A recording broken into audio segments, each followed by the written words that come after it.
pass on the carry. Missouri on the tackle.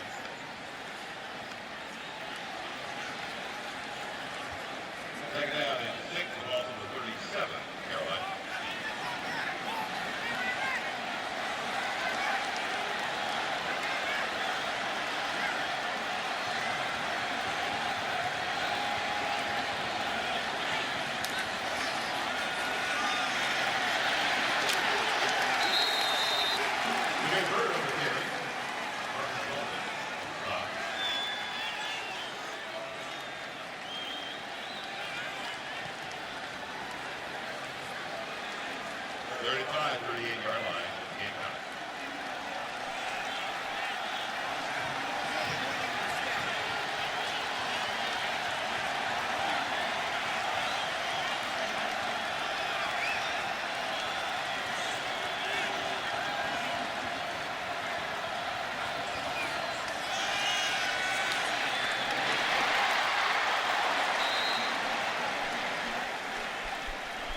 Pass completed to Roy Anderson, tackled by Kenyon Dennis.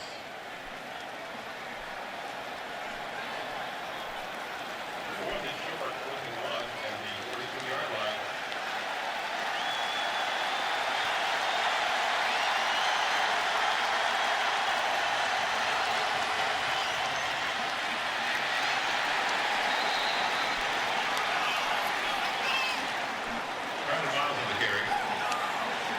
Backfired. Yeah, Kentrell Brothers was the middle linebacker and nobody blocked him.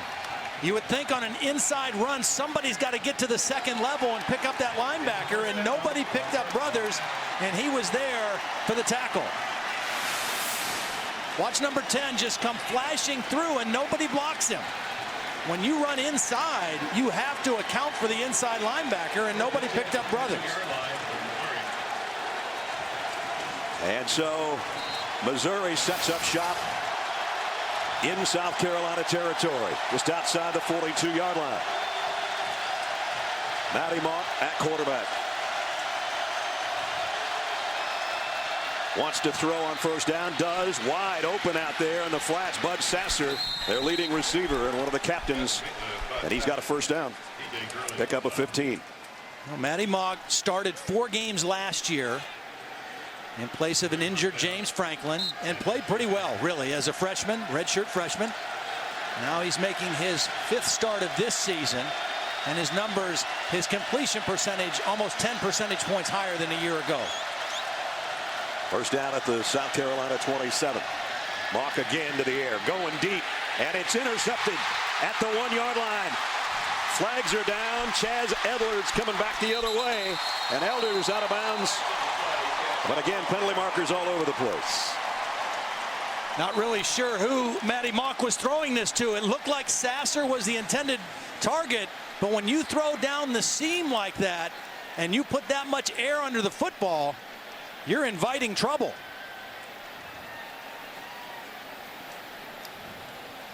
Don't have a preliminary signal yet. It was thrown before the snap, which would indicate maybe an alignment, either offsides or an illegal formation for Missouri. Ken Williamson is our referee. And still talking things over with the umpire. Here's the call. 2 fouls on the play. Offside. Defense, number 9. During the return, 97 blocking the back. That'll be declined. First down, Missouri. Wow, takes away the turnover. Costly penalty. Yeah, and that was a mistake by Matty Mock, because he threw that ball up late, down the middle, high in the air with a free safety back there who was just waiting to make a play.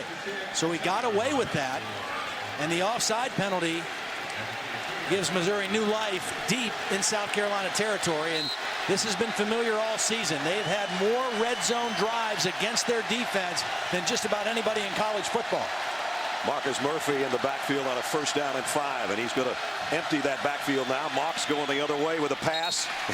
Looked like it went right through the hands of Gavin Audie. I don't know if he didn't see it or didn't get his head turned around quick enough, but looked like a possibility they should have made that catch. Yeah, he threw it behind him, and if he waits a little bit, it's a little wheel route. If he waits a little bit, he's running down the sideline free. Yeah. And that's why he's got his hands up. Just wait on me a little bit, Matty. Second down and 5. They go that way again on a wide receiver screen to Sasser, and Sasser's close to the first down. It's be about a yard shy. Now, Sasser is one of 3 senior receivers that have really stepped up. You know that they're finally getting their time in the limelight. Now Sasser played a lot last year, but Darius White and Jimmy Hunt are 2 other seniors that have really stepped up. Hansbrough's going to get the handoff on short yardage. He's got the first, plenty more. Got to the corner, might get to the end zone. Touchdown. Russell Hansbrough. 18 yards, and Missouri's out in front.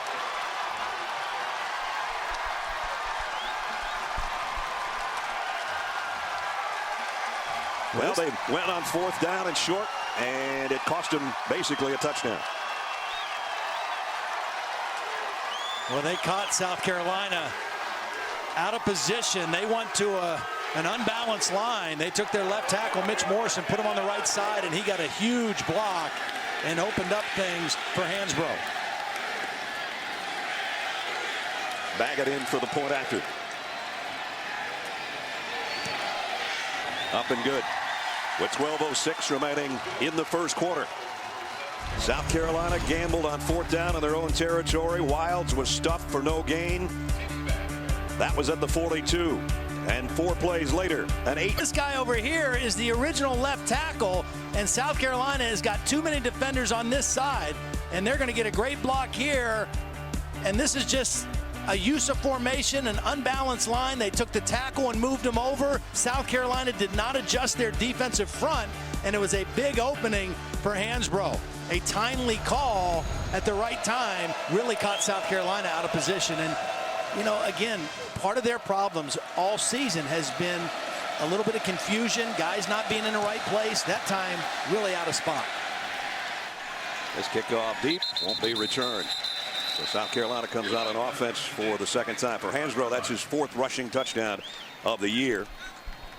And he only had 11 yards on 4 carries in this game last year, so he's already surpassed that on 1 touchdown romp.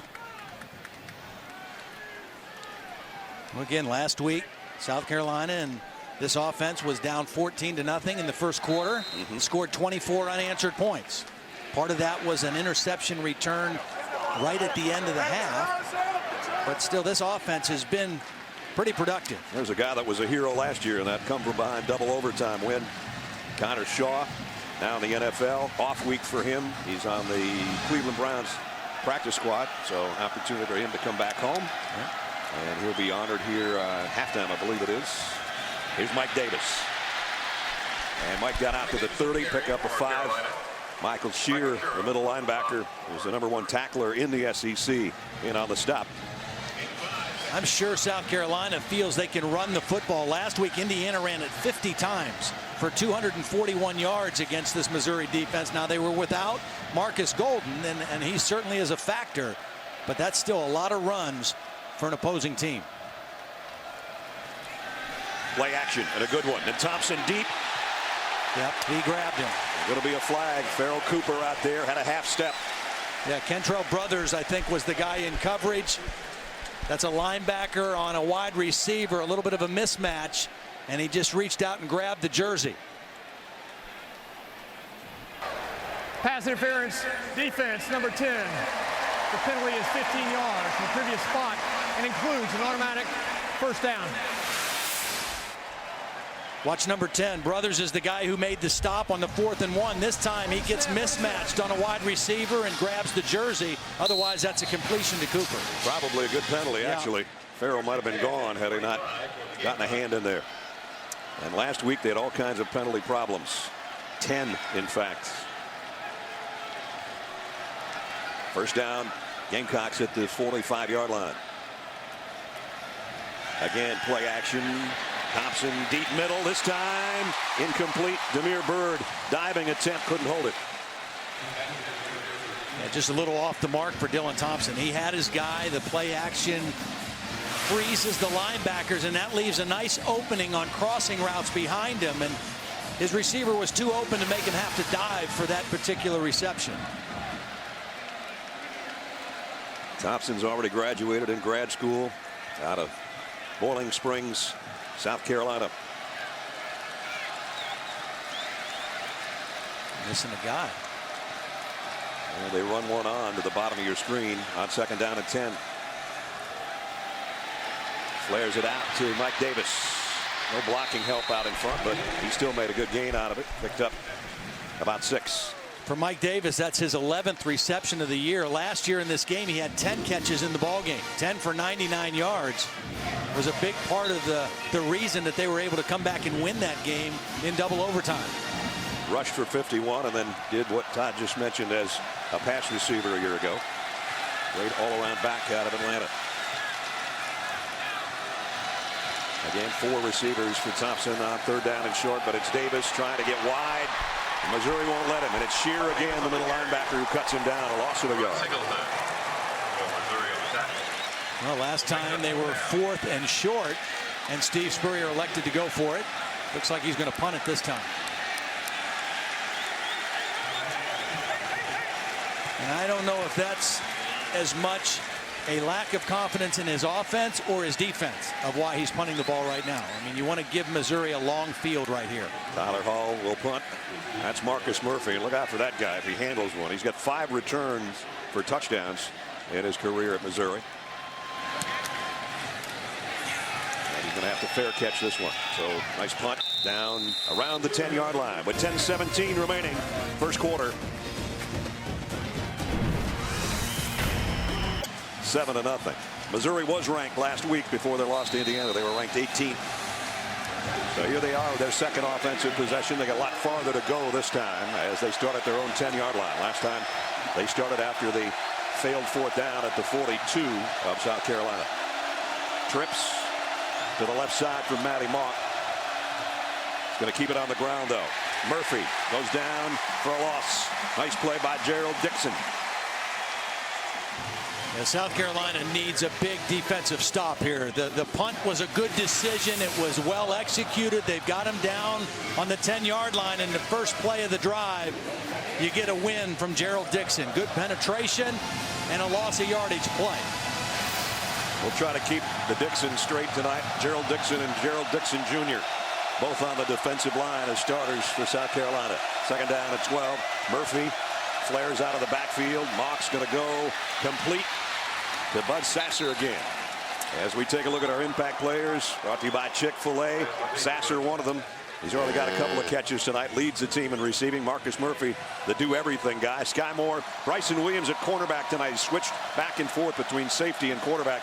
He calls a lot of the shots in that defensive secondary. He might have to get like a tackle here. Murphy brought down after a pickup of 16. We talked about some of the changes as we're seeing tempo from Missouri. Some changes and shakeups in their offensive line. I'll tell you about them here after this play. First down at the 38. Mock, quick throw to the outside, almost intercepted. Sherrod Golightly got his hands on it, couldn't hold on it. Well, this is the second ball that Matty Mock has taken a little bit of a careless risk. Just kind of threw that one on timing, expecting it to be an opening. And Golightly very close to going the other way with that one. Golightly is what they call the spur position here. Kind of a combination defensive back, outside linebacker, and a great play on that one to force the 2nd down and 10. South Carolina is going to bring an extra man on the blitz. It's Murphy. Almost had it stripped out of there by Gerald Dixon, who made the tackle. A pickup of 3. Talked about this offensive line for Missouri. They had their starting left guard, Anthony Gaddy, tore an ACL last week against Indiana, so Brad McNulty is in at left guard. Connor McGovern, who was the right tackle, moved to right guard, and Taylor Chappell, number 62, is making his first start tonight at right tackle. 3rd down and 7. Number 7 looking to the sideline. And now takes a snap in the shotgun. Heat is coming on Mock, and he's going to run out of there. And he's going to get the first down at the midfield and then fumble it out of bounds. Really nice job by Hansbrough, first of all, picking up the outside rusher. Watch him get the cut block, and that was enough to open up a lane for Matty Mock. And this is one thing he does. I mean, He can make plays when he leaves the pocket. He can extend plays, and he's not afraid to run the football. Lorenzo Ward, the defensive coordinator of South Carolina, told us yesterday he's kind of a one-look guy. He takes that first read. If it's not there, he takes off. In that case, he got 10 yards on 3rd down and 7. This time on the option, he'll pitch it to Hansbrough. South Carolina trying to stretch it out, and they do, knock him out of bounds after a pickup of 3. Well, South Carolina did what you have to do. I mean, if they're going to run the option, you got to get a free hit on the quarterback. Darius English, number 5, is going to make Matty Mock think twice about running this option down the line again, and you've got to do that. And if they're going to run that option, you've got to make him pay for it, put him on the ground a few times, because pass rush, they've only got 4 sacks this season. That's not been a real strength of this defense. See if Mock is feeling the effects of that hit here on 2nd down and 8. Again, 3 receivers to the top of your screen. He's looking the other way. Has plenty of time now, running out of it.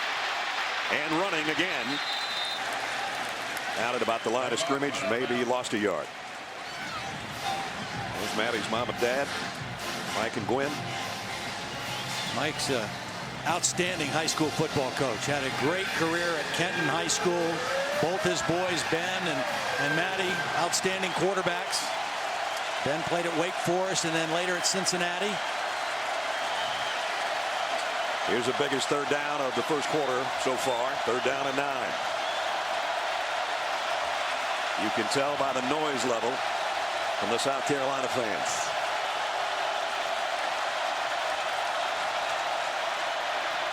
Mock throws outside. It's caught. What a catch. And just a little bit short of the first down, about a half yard. Lawrence Lee, a freshman, they said we got to get him on the field because he's going to be a playmaker. Made a nice one there.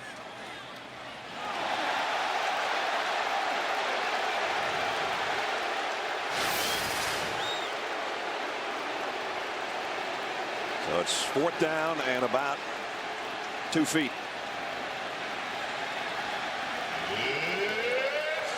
4 out of 5 on the year. This one might just be Mock's number on 4th and short.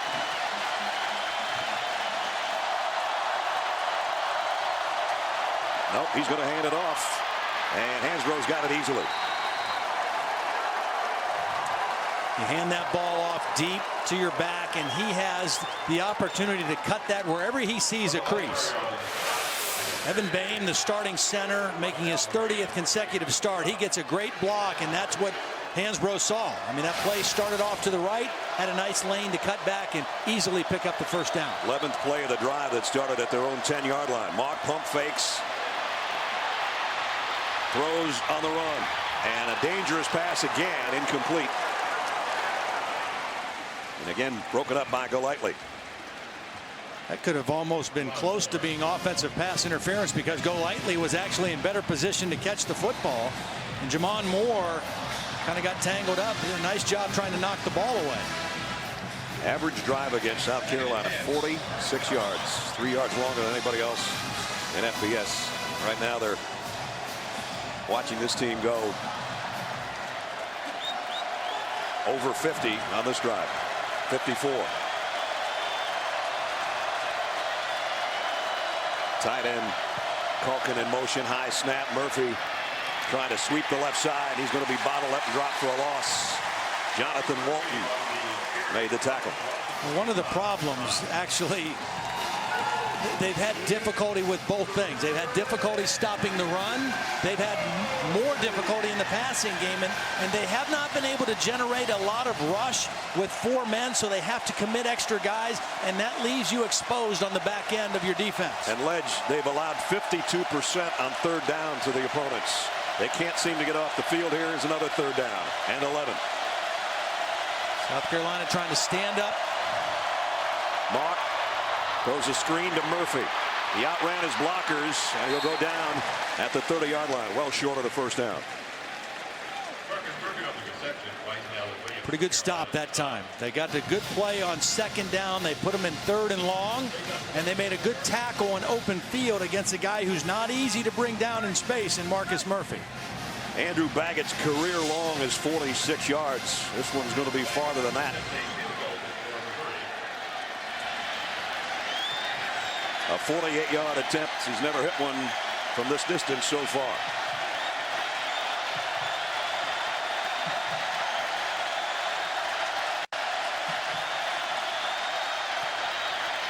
And he missed this one badly. South Carolina gets a stop. Didn't look like it was a very clean snap. Looked like there was a little, maybe a low snap, a little hitch. Braylon Webb, number 9, had a little trouble getting it down. Just kind of disrupts the timing just enough. Remember last year, a missed field goal cost him the game. That one just cost him early. And you really think about the job that Steve Spurrier's done here. 10 years, it's been remarkable. It is remarkable. He's not only made South Carolina relevant, he's made them one of the elite programs in what many consider to be the elite conference in the country. Thompson down the middle this time. He's got it complete to Cooper, and Pharaoh Cooper's got a big gain down to the 42-yard line. Yeah, the two guys that South Carolina wants to get the football to, one is Cooper, and the other one is the tight end, Rory Anderson. Nice job by Dylan Thompson putting touch on that pass right over the linebacker, Michael Shear. You got to have touch throwing that ball in the seam like that. Beautiful throw by Thompson. Jordan Diaz, a fullback in the backfield now. There's the numbers for Pharaoh Cooper on the season. First down at the 43 of Missouri.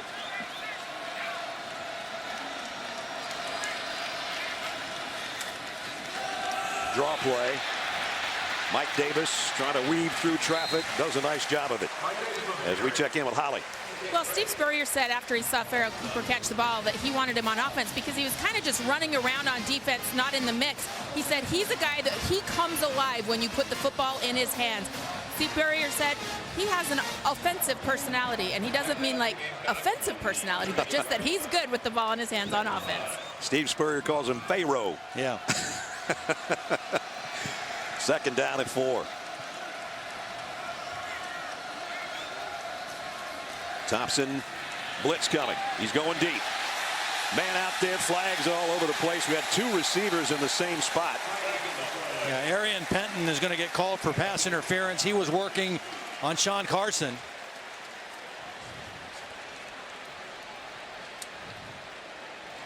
So another big penalty going against Missouri after Gary Pinkel's team had 11 last week. Pass interference is going to move it 15 yards deeper into Mizzou territory.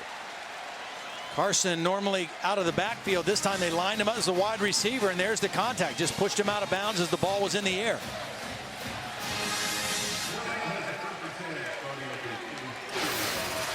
So it's first down. South Carolina just inside the 23. Davis puts his head down.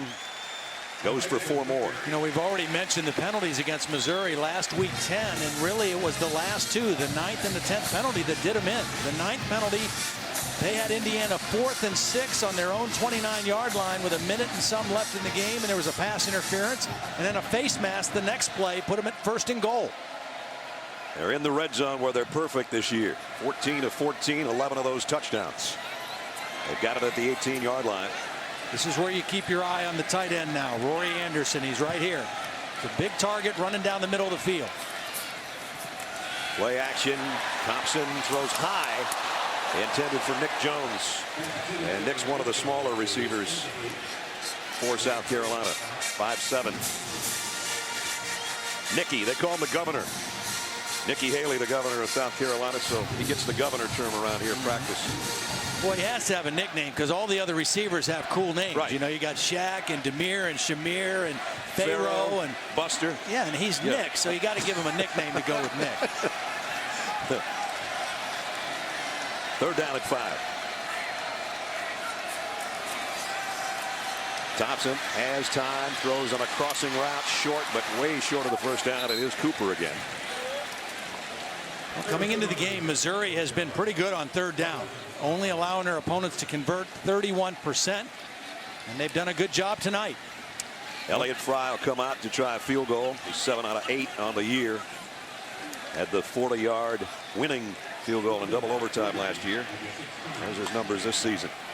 It's a 34-yard attempt to try to put South Carolina on the board for the first time tonight. High snap. Fish got it down. Fry got it through. The fish fry works from 34 yards. Good job by the holder. There's Fish, there's Fry. And it's 7-3. 2:07 remaining. First quarter. Gamecocks ranked 13th in the country on the board for the first time. ESPN. There's the numbers for those two guys. And Marcus Mariota, boy, 13 and no interceptions. That's not too shabby, is it? We'll be watching that one next Thursday.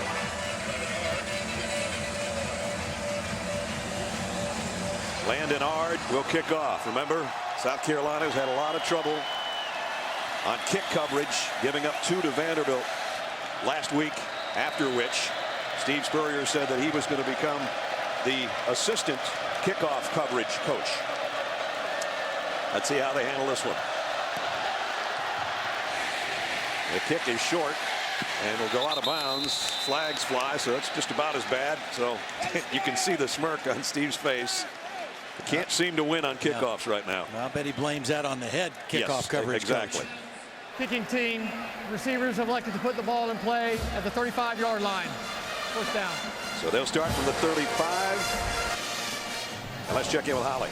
Well, I did speak with South Carolina's special teams coordinator, Joe Robinson, before the game to see if they changed anything on their kickoff coverage return teams. And he said, no, we just haven't been playing well. They didn't change anything to their scheme. They said, guys just have to make plays. Players got to make plays, and we just have to play better. So Steve Spurrier did not actually do any coaching on that. At the 35 now, with the ball having gone out of bounds. Good starting field position for Mizzou.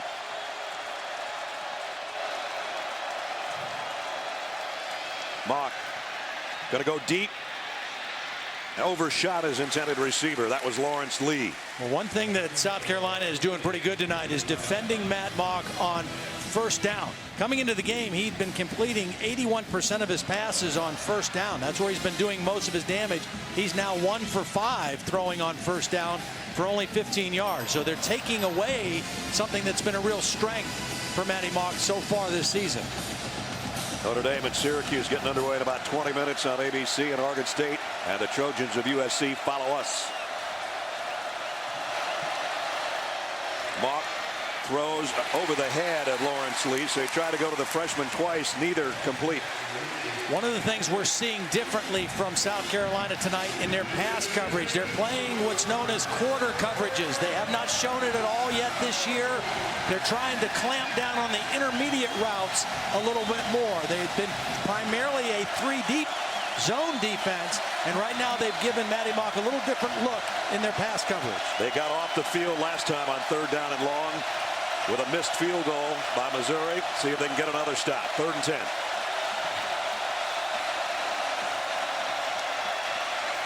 Mock again flushed out of the pocket. Throws at the last moment and throws it out of bounds, and a flag down.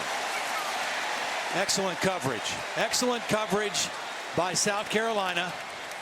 They showed pressure and then only rushed 3 and dropped 8 into coverage, and Matty Mock didn't find anywhere to throw the football. Offense, number 77. That penalty is declined. And you saw Lorenzo Ward over there on the sideline waving his arms saying, no, decline.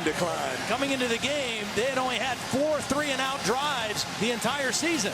So I'll tell you what, you're going to decline any penalty to get a 3-and-out, which they got. Christian Brinzer will come in to punt for the first time tonight. Farrell Cooper, the guy we talked about, who can have an impact in so many ways on the offense of South Carolina. On the special teams is a return man. They've struggled with any kind of consistency on punt returns as well. One of those rugby-style kicks. It's going to bounce and keep it out of the hands of Cooper. It'll go out around the 21-yard line. So 1:40 remaining first quarter. Missouri still with the lead. Dylan Thompson and company on deck. Final game for us of the month of September. Pretty soon we'll be complaining to Larry and Cody and the guys that take care of us in the booth. Where are the heaters? Right now it's perfect. Brandon Wilds flagging Dylan Thompson in the shotgun at the 23-yard line. Is the tight end, Buster Anderson, who moved over to the left. Mike Davis, Brandon Wilds, beg your pardon, straight ahead.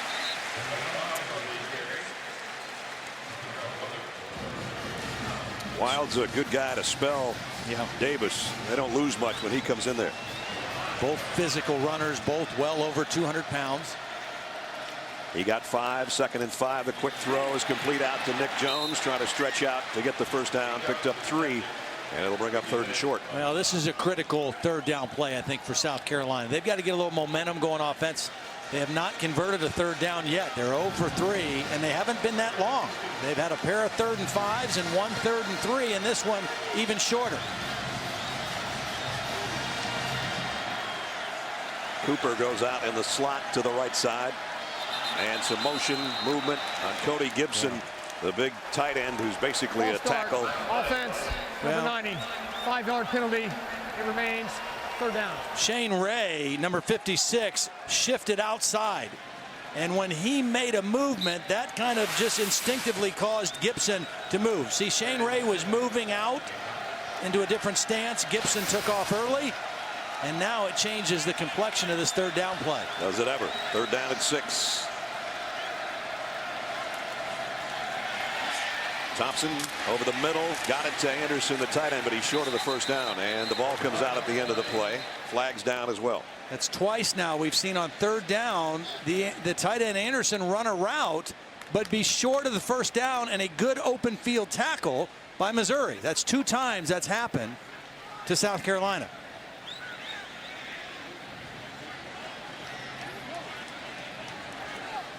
Waiting on the penalty here. And talking things over with Gary Pinkel on the sideline about his options.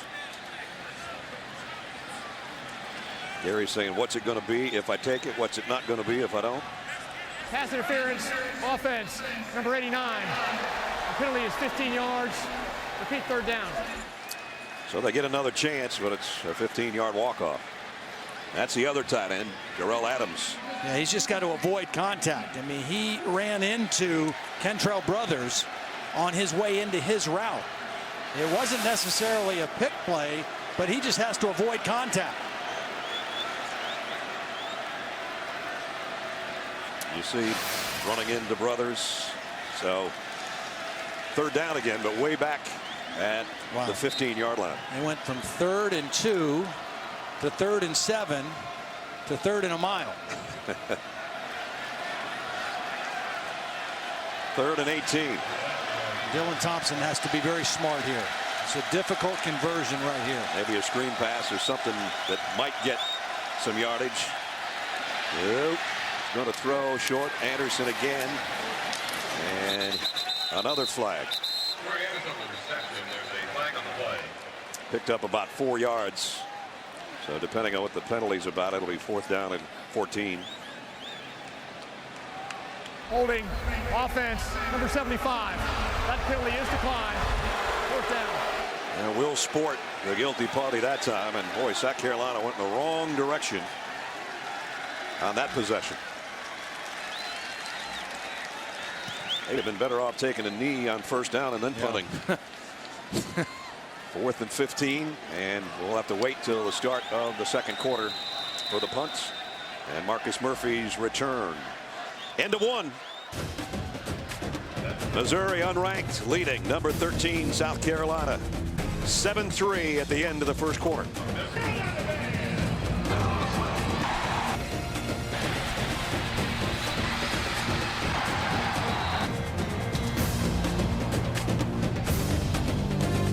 Marcus Murphy back deep. I mentioned 3 punt return touchdowns, 2 kickoff return touchdowns in his career. And anytime you have a guy that dangerous, you just cannot relax ever on your coverage teams. And he gets into the heads of kickers. We saw him affect the kickoff the last time.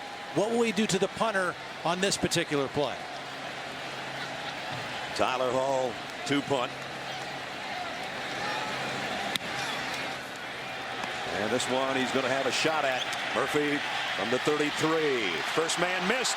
So did the second. Marcus Murphy not going to be bottled up until he got to the 44-yard line. A 23-yard punt return. You know, he just challenges you. Do you kick it away from him? Do you try to out-kick him? What do you try to do This one was too low to get good coverage, and then he is a fearless returner. You've got to be disciplined, and you've got to be able to tackle him in the open field.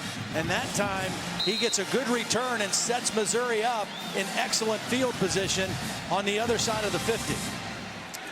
Boy, some guys just have a knack for that, and he's one of the best in the country. He'll stay in there now as one of the 5 receivers for Matty Mock. First down at the 44. Throws back to Bud Sasser, and Sasser's got about 9. You mentioned that Murphy stayed in there as a wide receiver. That's the versatility that he gives you. I mean, he's a tailback, but he has wide receiver skills. And so you can use him in a lot of different ways, and that really puts pressure on a defense. Right now, nobody's even covering him. That's not a good thing. Second down and 1. And it's going to be a quarterback draw all the way from Mock. Busting a tackle there. I think he got it on second effort. Darius English finally brought him down, but I think they're going to put it right down on our line. Might have to even look at this one. Referee Ken Williams is looking to the sideline. He says, let's go. First down.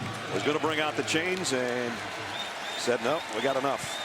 2 plays in a row, they faked a bubble screen to the right to Marcus Murphy. The first down play, they threw back to the left to Sasser. That time they ran quarterback draw.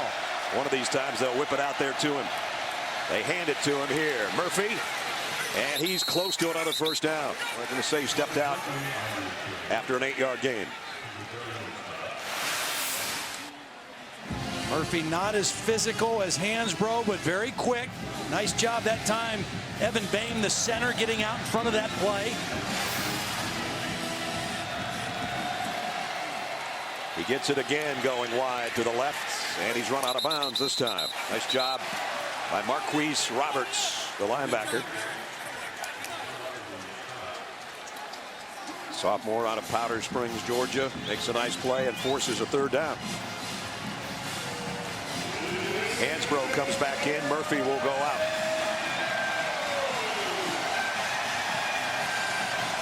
Gavin Audie, an extra wide receiver in there as well. 3rd and 2.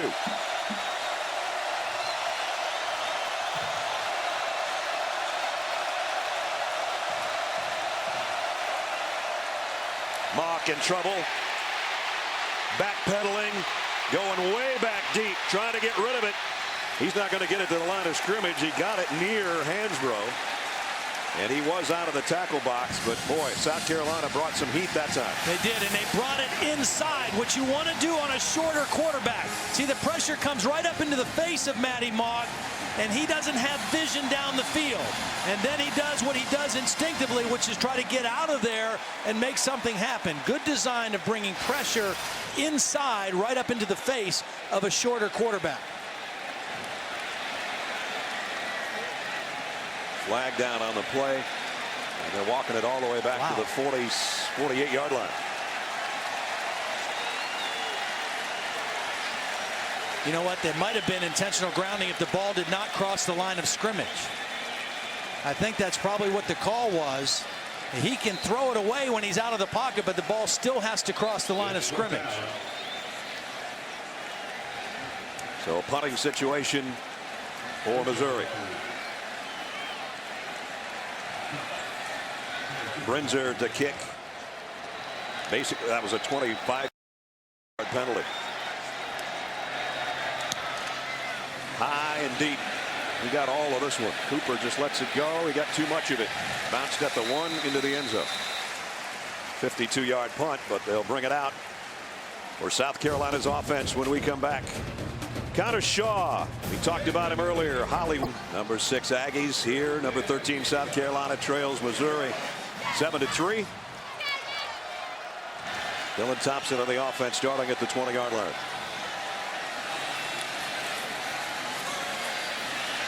Flushed out of the pocket. Down he goes. That's the first sack of the night. Matt Hoke from his defensive tackle spot. as we check in with Holly.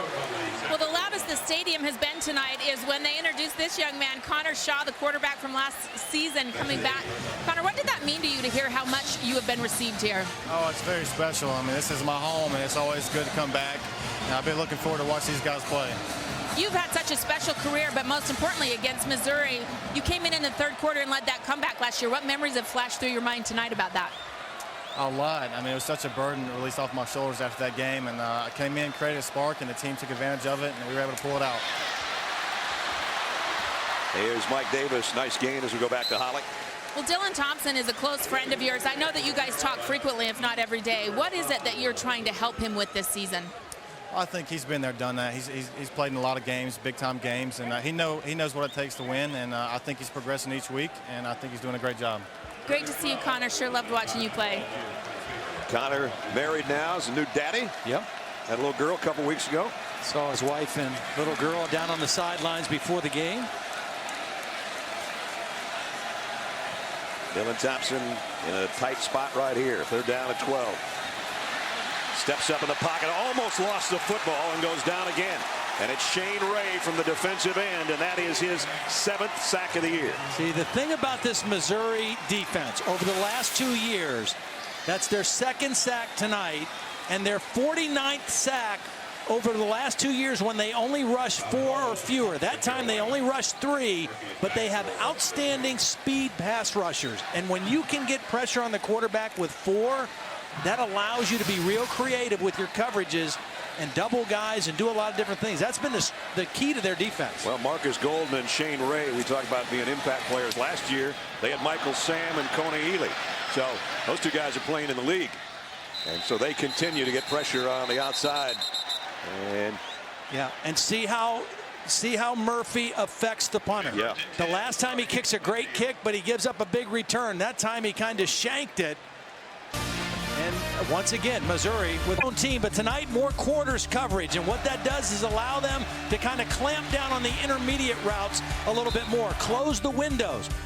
Instead of quarter coverage, sometimes man free, a deep free safety. Again, tighter coverage to limit the gains and the throws down the field. And so far, it's worked pretty good. Matty Mock, 6 of 12, only 57 yards of pass offense so far in the ballgame. they've given the Tigers a short field again, though. Right on the midfield stripe after that poor punt. Mock.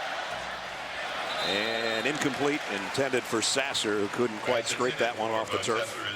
Incomplete, 2nd and 10.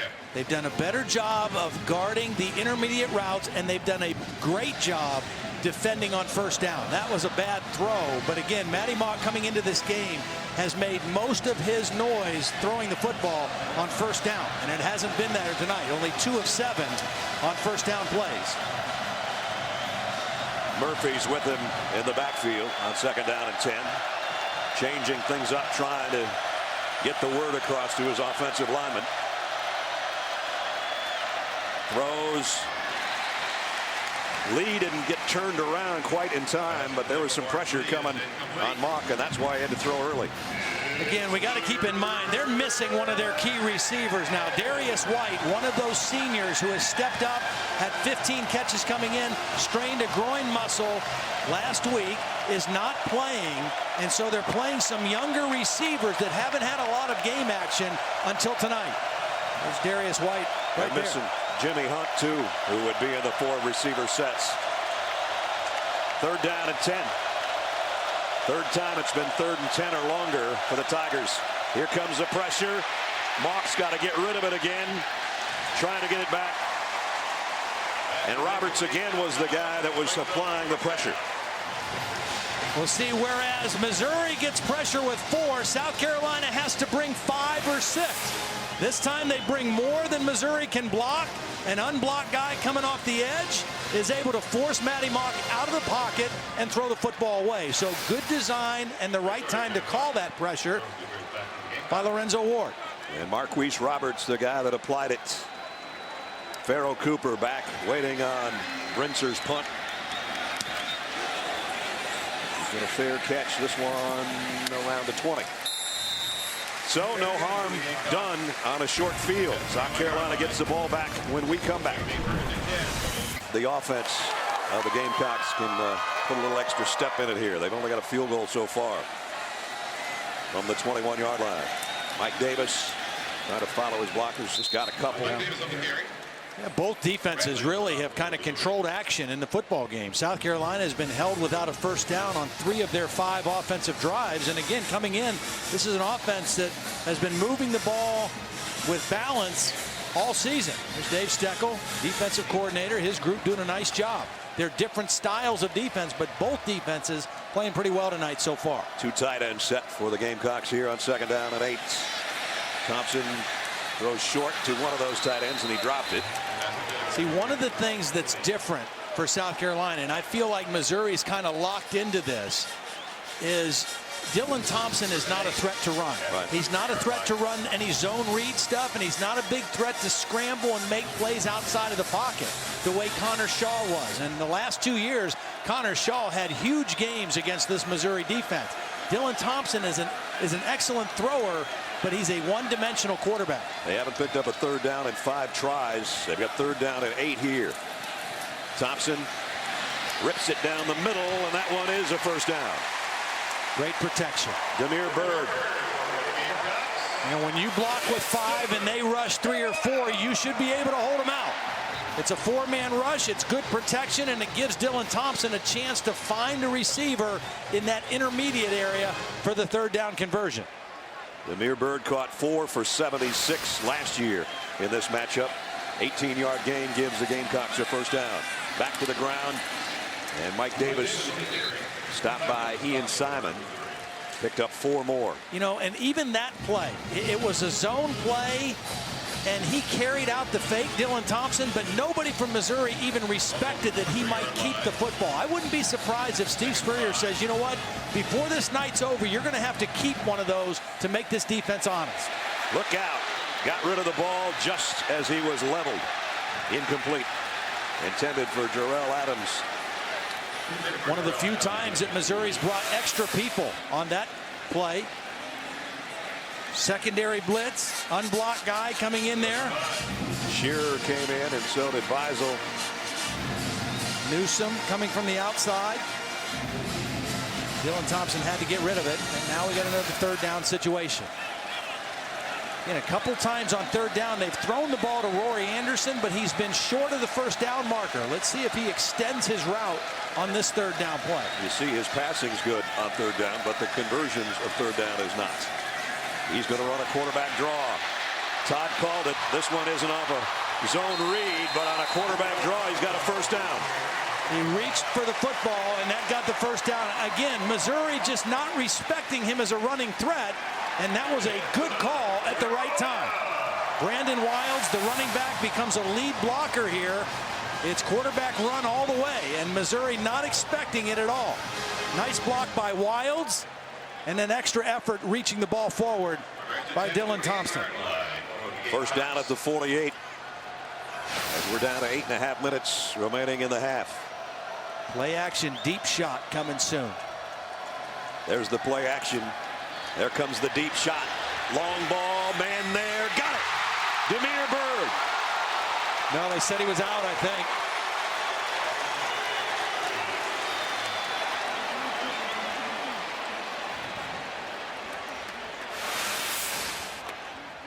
Ball's well thrown. Demir Bird, does he get 1 foot in? Very close. Here's another angle. Watch the left foot.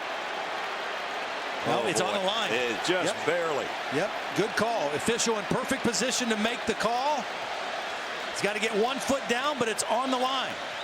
If those are 9.5s instead of 10s, it's a big gainer. But just barely. As you see the chalk mark and the white spats there. Crowd still booing, but he's out by about an inch, if that much.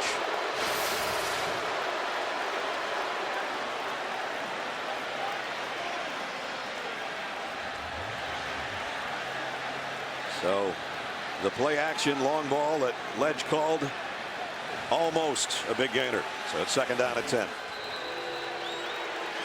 I mean, they'll take a look at this, but I think this was well called on the field.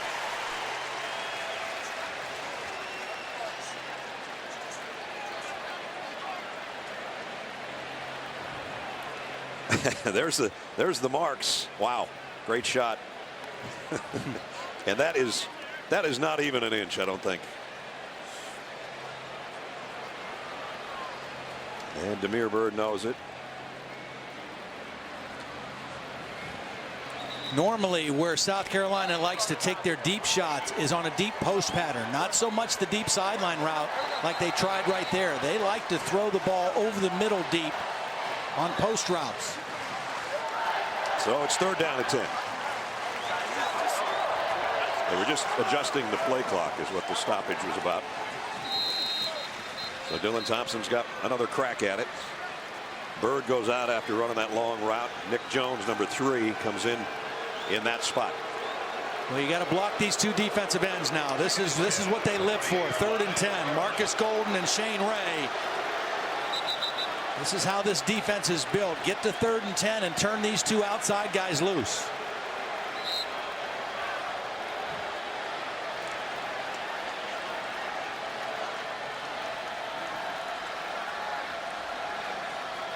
Thompson fires to the left, completes. And second effort by Nick Jones. He almost got there. Yeah, he almost got there, but he might have gotten close enough for Steve Spurrier to decide to go for it here. It'll be 4th down and 1. 3rd and 1. Remember the last time they went for 4th down, they didn't block the middle linebacker, Kentrell Brothers. They just tried to run a zone play, which is kind of their bread and butter play. I would expect them to go more of a power play on this 3rd down. It is 3rd down. I beg your pardon. I said 4th. So they do have the beef in there right now. Full house backfield. 3rd down and 1.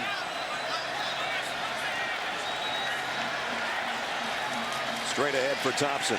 That's the 2nd time he's run it on this drive, both for 1st downs.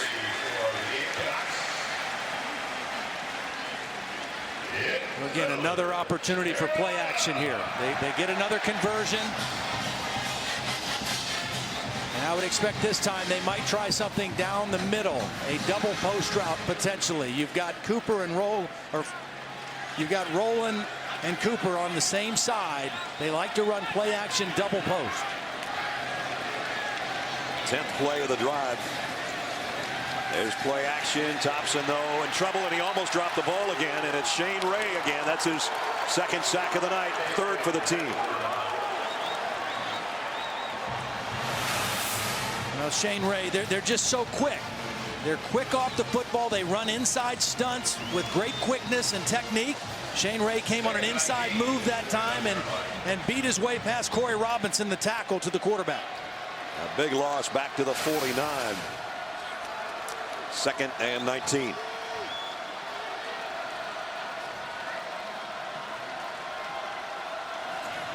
Here's the option pitch to Mike Davis. Davis got 1 block, but he only got to the 45. Braylon Webb knocked him off his pins there. And both defenses have come up with timely stops. They've done a nice job of creating some negative plays and creating 3rd down and long situations for their opponent. And on this drive, Todd, Dylan Thompson on a 3rd and 8 hit Bird for 14. On a 3rd and 5, he ran for 5. And on 3rd and 1, a couple of minutes ago, he picked up the 1st down. He's got a big one here, though. 3rd down and 14.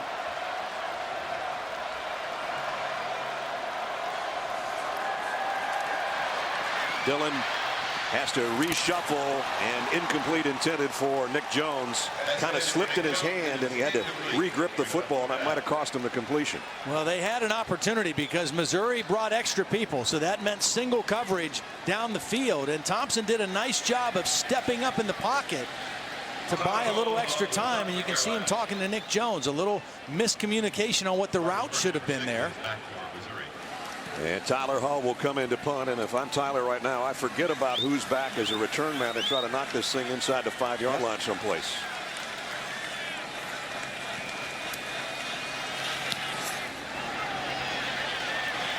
Fair catch, and it bounces at the 5 and makes it to the end zone. 7 here in the SEC. With that in mind, Aflac trivia question time. Steve's one of 2 active FBS coaches to be the winningest coach at 2 schools, Florida and South Carolina. For Steve, who's the other guy? Think about it. 11 wins, 3 straight years. His team right now, though, trailing Missouri 7-3. Matty Mock in the gun from the 20-yard line. They'll keep it on the ground to Hansbrough. He only got about a yard. Gerald Dixon Jr. in on the tackle that time. We talked about this Aflac trivia question. I'll give the people a hint. The answer is a guy who we both think is one of the most underrated coaches in college football. That guy's never been underrated. No. 2nd down and 9. South Carolina showed a blitz off the edge. They back out of it. Now they come with a delayed pressure, and Mock's going deep on the sideline. Incomplete, intended for Bud Sasser. And good coverage back there defensively by Al Harris, the freshman. Much more aggressive pass coverage tonight from South Carolina. The quarter coverage, the man-free coverage. They're playing with a lot more confidence, and they're creating some pressure on Matty Mock. And there you see the vast improvement from the previous 4 games. 3rd down and 9. Matty Mock's only hit 1 of his last 8 passes. See, they're showing pressure. They're drawing the audible. Now watch them drop out and only rush 3 here. Mock trying to roll away from the pressure. Throws on the run. Incomplete, broken up.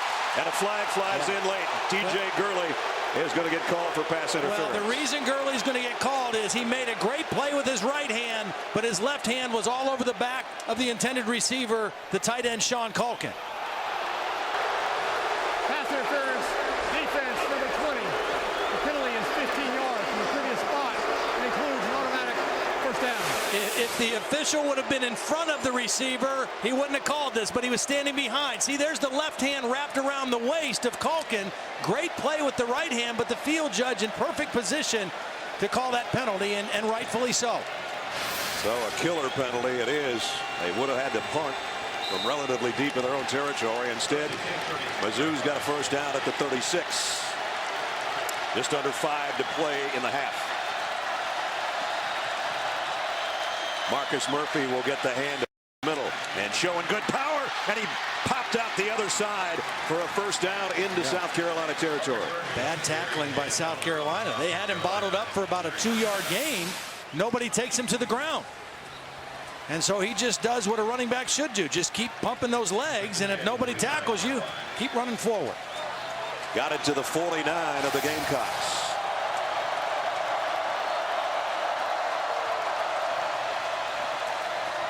Play action for Mock. Fires deep. Man's there, but he overshot him. Nate Brown. And that one was about 5 yards too far in front. Al Harris was on the coverage. South Carolina trying to substitute liberally with their defensive line. They just put 4 new guys in. Trying to keep fresh legs to get after the quarterback here in the last 4.5 minutes of the half. Ish Witter comes into the backfield for the first time tonight for Missouri. Tight end Culkin in motion now, sets up. They're going to give it to Witter. Got to the 45, maybe a shade inside. JT Surratt made the tackle, and it's 3rd down again.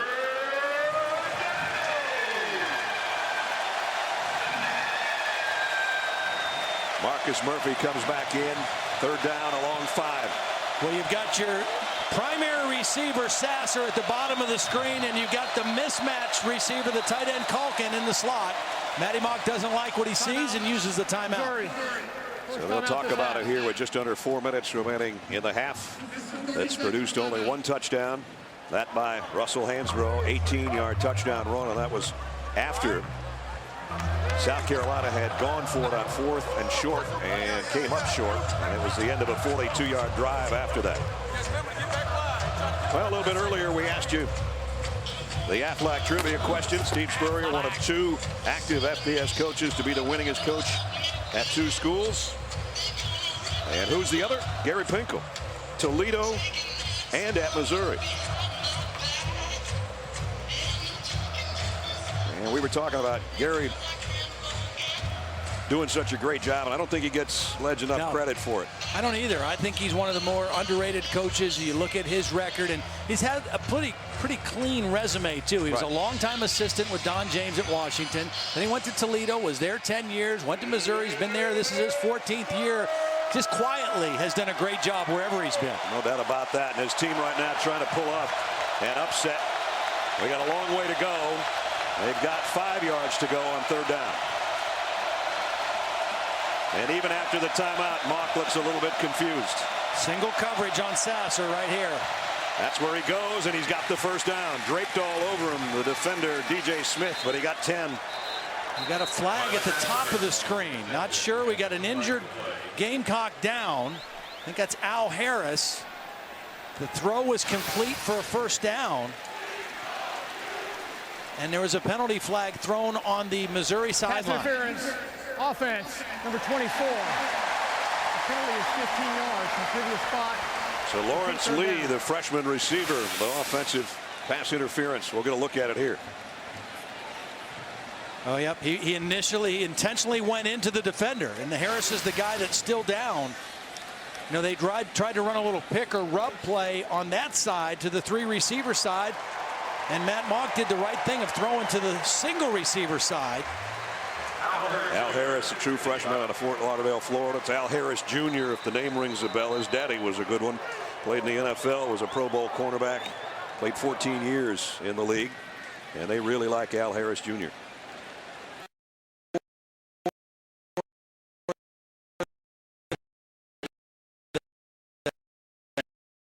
The end of the 1st half, they've got a nice drive going. And now for the 4th time, they're 3rd and 10 or more. And they're 0 for 3 in those situations so far tonight. You saw Perry Orr.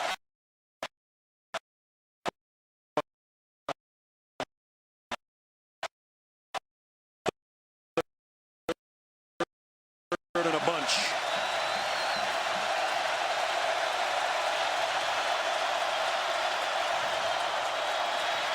Mock, which had held on, but it would not have been a 1st down. Well, this has to be, for Steve Spurrier and Lorenzo Ward, the best they've seen their young defense play to this.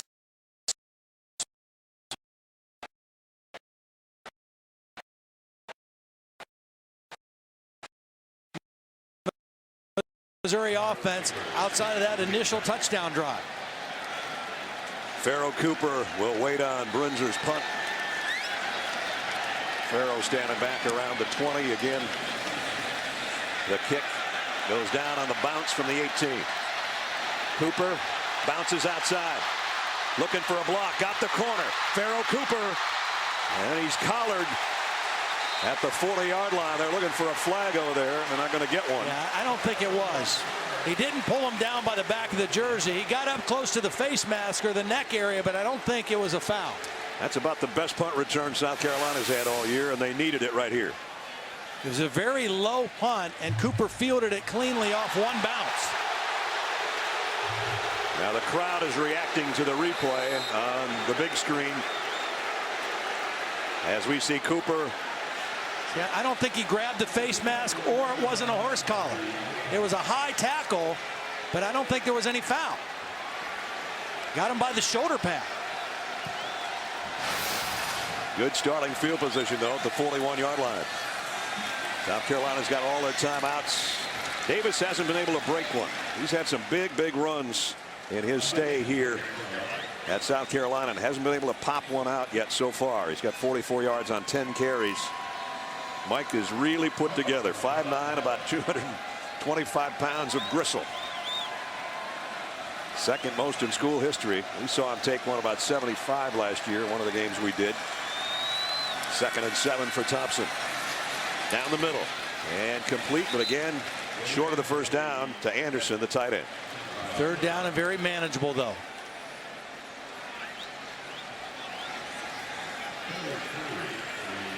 Third down and 3 just outside the 48-yard line with 2 minutes and change remaining in the 2nd quarter. Option pitch, Davis This time he's got a head of steam down to the 41. See, when you get to third in that kind of yardage, now you can go run or pass. You've got a lot of options, literally. And South Carolina runs the option, and Mike Davis easily picks up the first down. You can't do that on 3rd and 11, 3rd and 10. 3rd down and 3, it's a very positive play. They've got all kinds of time to work with here. Second timeout this half. And Missouri's going to take their second timeout. So South Carolina talking over on the sideline with 1:53 remaining. Monday night meeting between a couple of playoff teams from last year. Tom Brady leads the Patriots into Arrowhead. Take on Alex Smith and the Chiefs. Monday Night Football at 8:15 on ESPN, and watch ESPN. No other nights like Monday night.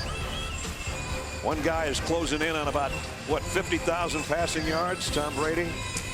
Alex Smith, there's his numbers on the year. Should be a good one.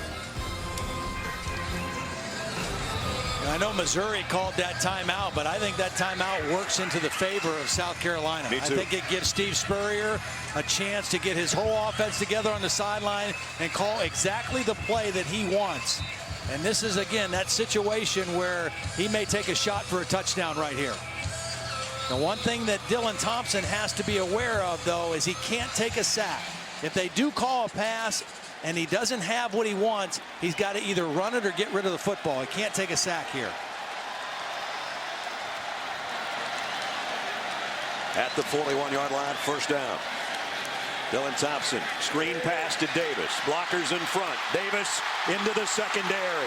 Mike Davis inside the 20, first down. Well, you can't spring him free on a run. Get him a pass. Get him a screen pass. Get him out in space that way. Again, he had 10 catches for 99 yards in the win last year in Columbia, Missouri. Well-executed screen on the first down. And again, I think that timeout really helps Steve Spurrier get everybody on the same page to run a big-time play there on first down. We talked about their perfection in the red zone this year. They're knocking on the door again at the 17-yard line. Davis on the ground. Mike Davis cuts outside. His quarterback's in front of him. Touchdown.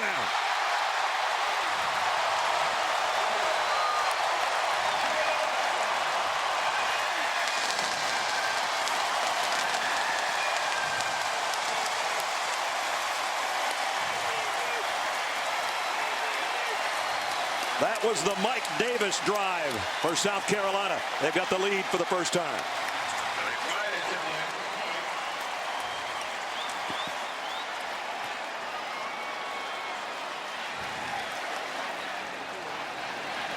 Elliott Fry in for the point after. Bad snap again, but the hold is perfect, and the kick is too. South Carolina loves to run the zone read play. A lot of times when you run an inside zone, you have to protect the backside. As we take a look at the DirecTV inside the drive, South Carolina does it by putting 2 tight ends on this side to protect the backside. Watch them seal it and give Mike Davis the chance to read this and cut it all the way back the other way. That play is designed, it can go anywhere the running back sees a crease, but you have to take care of the backside defenders. South Carolina uses tight ends to take care of it. Mike Davis takes care of getting the ball in the end zone. His 3rd rushing touchdown of the year. Caps off a 59-yard march in 5 plays. And a big, big touchdown. And a big boost for South Carolina with just 1:36 remaining in the half. Finally, the crowd's got something to cheer about other than screaming for their defense.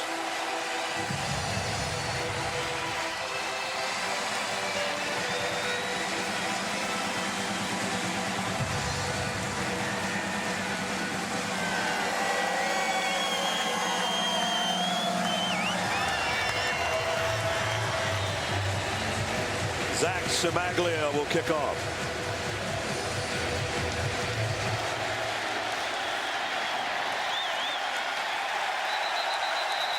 .136 remaining in a half, and this place is lit up as we check into the studio with Reese Davis.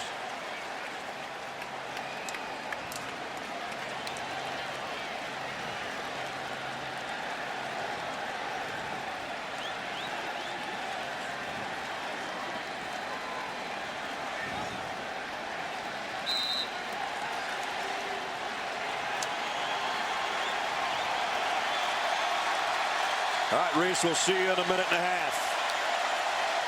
You know, this game's only 10-7, but it feels like it's 28-7 because of how well South Carolina's defense has played. Mock has now missed his last 7 passes, incomplete, intended for the tight end Colkin. And in this second quarter, that was the 15th offensive play for Missouri, and they've only gained 13 yards. Again, the defensive play of South Carolina has really fired up not only this team, but the crowd. Second down and 10.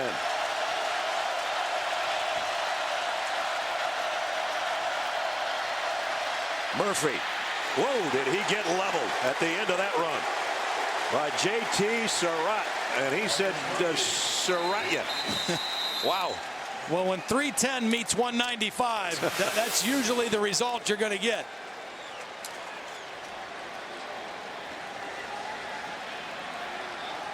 He was on his way down, and then he got a helmet right in the chest. Murphy had no way of protecting himself. His legs were knocked out from under him, and Surratt finishing him off.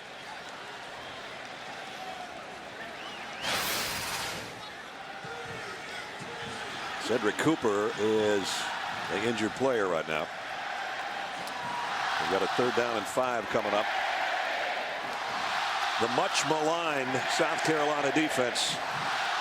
We've talked about how bad they've been tonight in the first half. They've been really good. Really good. You know, and they've been getting better. If you look at their numbers, I mean, they gave up 680 yards in the first game to Texas A&M and 52 points. And that surprised everybody. And then, you know, they played. You got to keep in mind who they played. Right. They played Georgia, who has Todd Gurley, who, as we have seen and everybody saw today, is one of the best players in the country. East Carolina, a very good football team offensively. Shane Carden, their quarterback, playing at a very high level. So they faced some really good offensive football teams here in this first month of the season. Their numbers were better last week against Vanderbilt. They're dramatically better in the first half tonight. 3rd down and 5. You'll be able to tell by the crowd whether they pick this one up or not.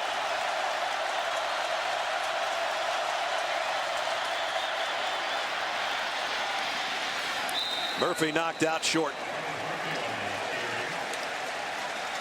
It's 4th down. You're right, Coach. Keep in mind this, too. They had their hands on a pair of interceptions. One was called back because of an offsides penalty, and one Golightly just wasn't able to bring it in. You got to punt this ball. You have to. Yeah. It's a 10-7 ball game, and you're going to get the football to start the second half. You know, Gary Pinkel knows no sense taking a careless risk right now. Yeah, he hasn't won 178 games by doing something like that. So Brinzer will punt. Farrell Cooper had a nice return on the last one. This time he's got to backpedal and call for a fair catch around the 23-yard line. Final race of the challenge round coming up. You got to win to advance or have enough points to move on, one or the other. Because after Dover, the 4 drivers at the bottom of the Chase standings will be eliminated. 16 battle, 12 will move on. Chase for the Sprint Cup, NASCAR Sprint Cup Series, Delaware at Dover tomorrow at 1 o'clock on ESPN. There's your leaderboard. Chase for the Sprint Cup. And we got a minute, 55 seconds. 55 seconds. South Carolina has all 3 of their timeouts. Really, I think what Steve Spurrier will wait and see is if they can get this first down. A lot of times he likes to start this kind of a drive with a screen or a draw. If they get the initial first down with those 3 timeouts, you might see him get a little more aggressive. Brandon Wilds is with Thompson in the backfield. He's going to throw it out there to him. Wilds got a block. There's the first down. Now let's see what they do. Clock stops until they reset the chains. So they won't have to use one there. If Thompson can get him up to the line and get him going without wasting any clock. 45, 44. Wants to throw in the middle again on the screen to Wilds. Wilds made the first man miss. Seemed very close to another first down. But clock will run here. Well, Wilds has to get out of bounds there. I mean, get what you can get and then get out of bounds so you don't have to use a timeout. So So there goes timeout number 1. Yeah, that was a mistake by Brandon Wiles. One of the coaches on the sideline, one of the assistants, let him know that as soon as he was finally brought down, because he easily could have stepped out with the 9-yard gain and not have to use that timeout. And it's not a critical mistake when you have 3 of them. If Right. you only have 1, That's bad. You know, that's real bad.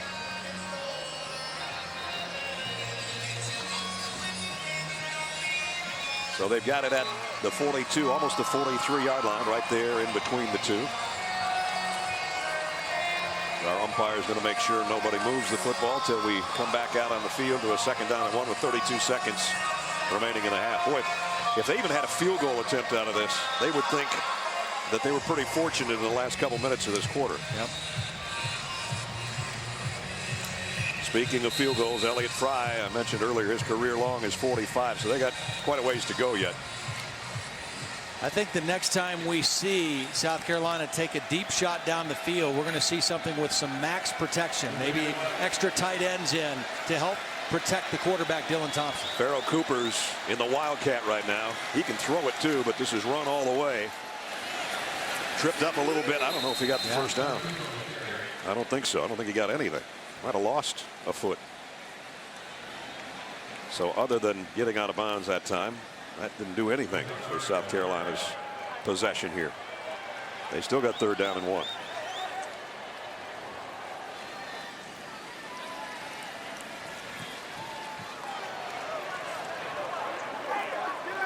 Farrell was a high school quarterback. You know, he doesn't look like a typical wide receiver. He's 5'11", about 205 pounds. So he's a physical guy with the football. He goes out of the slot on the left, a quick snap to get the first down, and They weren't set. Thompson with a flag down. I don't Prior think to the snap, false start. Yep. Offense number 4. Dylan- 5-yard penalty. It remains 3rd down. Dylan Thompson didn't give all his guys enough time to get set before he tried to go quick snap. Shaq Rowland was the guy that was moving. So they put themselves in a bad spot here when it looked like they had an opportunity to maybe move it down the field. Now they're down to 2 timeouts, only 24 seconds, and they're backing up instead of going forward. The clock's going to start too when they mark it ready for play here.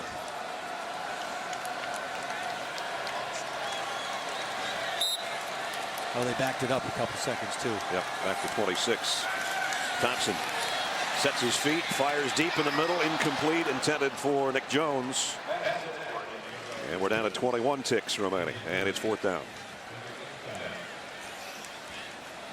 So what could have been, Steve's going to be rethinking that a little bit.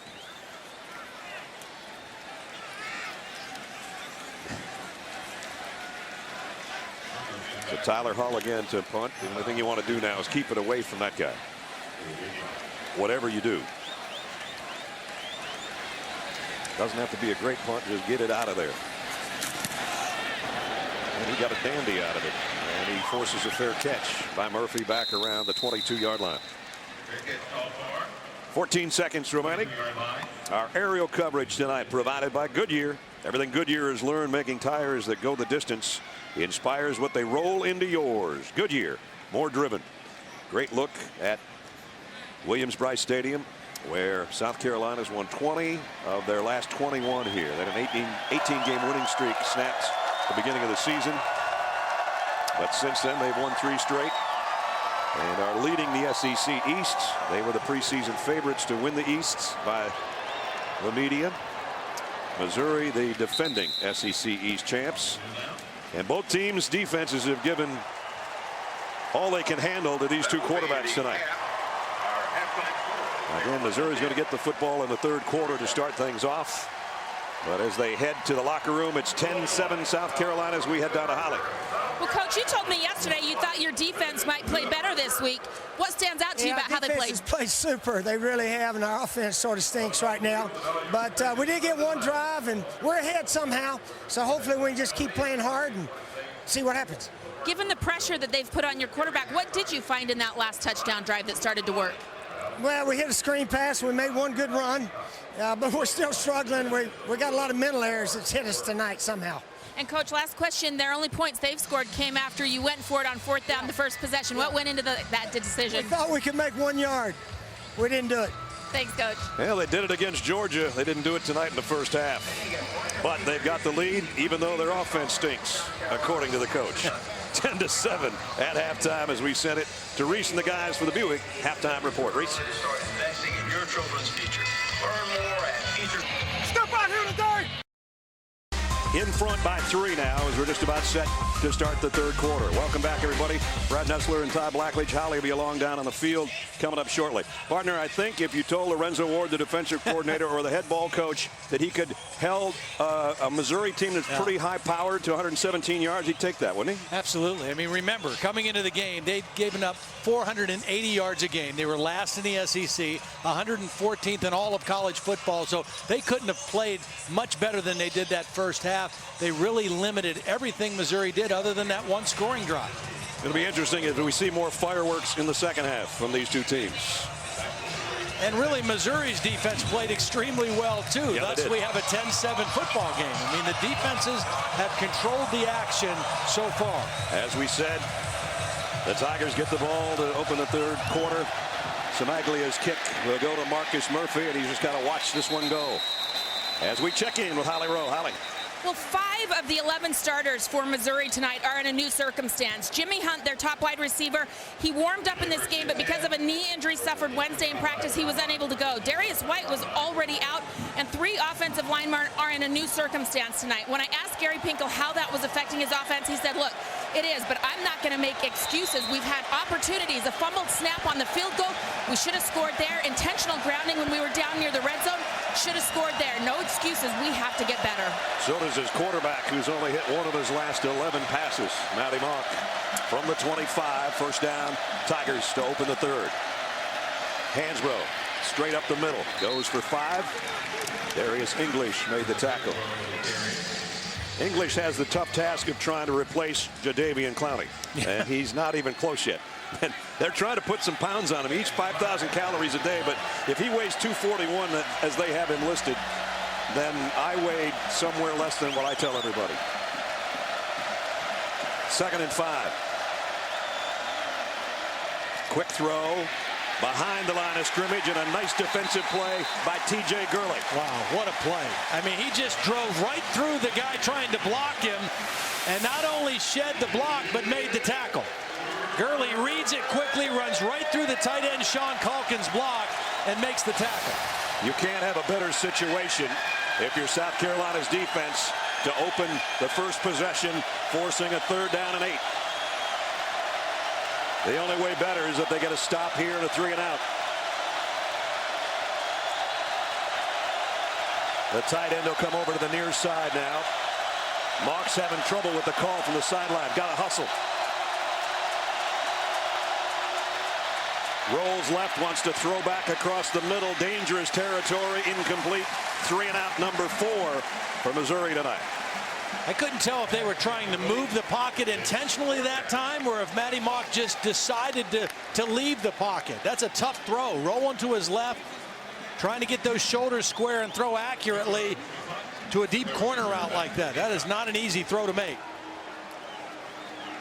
So punting situation immediately, and Pharoh Cooper back as a return man for the Gamecocks. As you look behind Brinzer. And again, just a low knuckleball line drive.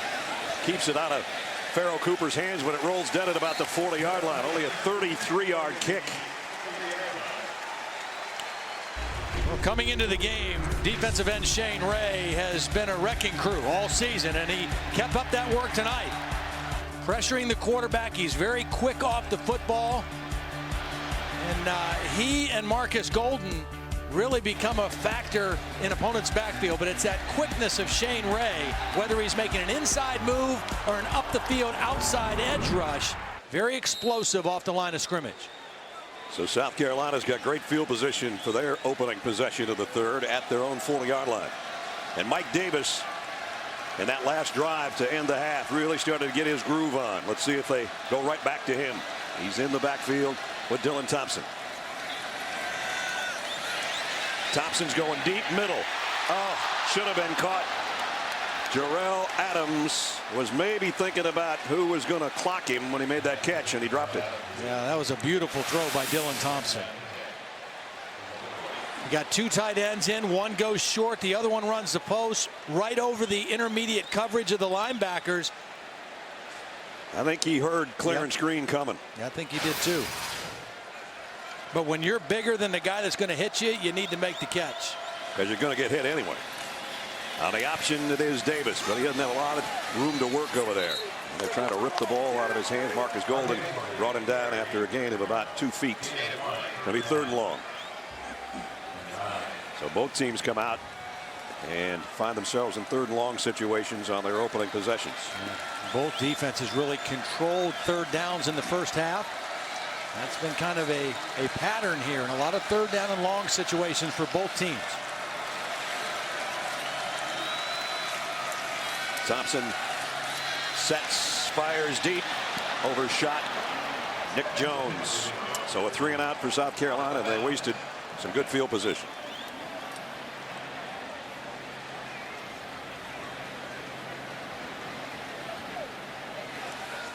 Tyler Hall will come out to punt.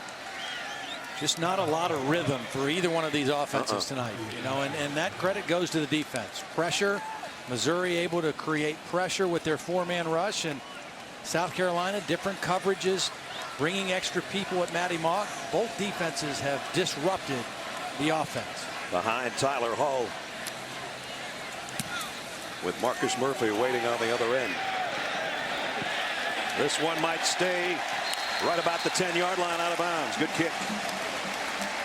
Kept it out of Marcus Murphy's hands. They'll spot it at the 11. That's where Mizzou will go back to work when we after the timeout. They're lined up and ready to go at the 11-yard line. Murphy in the backfield. Mock has struggled with his passing game lately. So they'll keep it on the ground to Murphy. And he stood up and put down by J.T. Surratt, who's had a good game from that defensive line spot. And he started all 13 games last year. The lone returning starter from what was a great front 4 last year, Todd. Yeah, they lost 3 of those 4 starters as we take a look at Gerald Dixon being attended to right now. You know, and everybody talked about Jadeveon Clowney. He was obviously a great player, one of the premier players in college football, but Chaz Sutton was the other starting defensive end. Right. Kelsey Quarles, who had 2 sacks against Missouri in the game in Columbia last year, was an inside defender. And again, they also replaced their 2 starting corners. And you know, we've seen a guy like Al Harris as a freshman, young guys playing in big roles, and they've played very well tonight. We'll check on the injured player when we come back in a moment. Leading by 3. Missouri with the ball at the 15-yard line.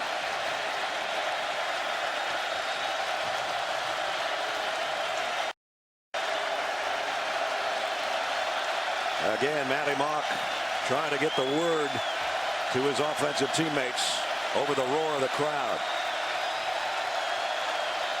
South Carolina almost jumped, and now maybe a false start on Connor McGovern. See which way they're going to call this. False start. Offense, number 60. 5-yard penalty. Second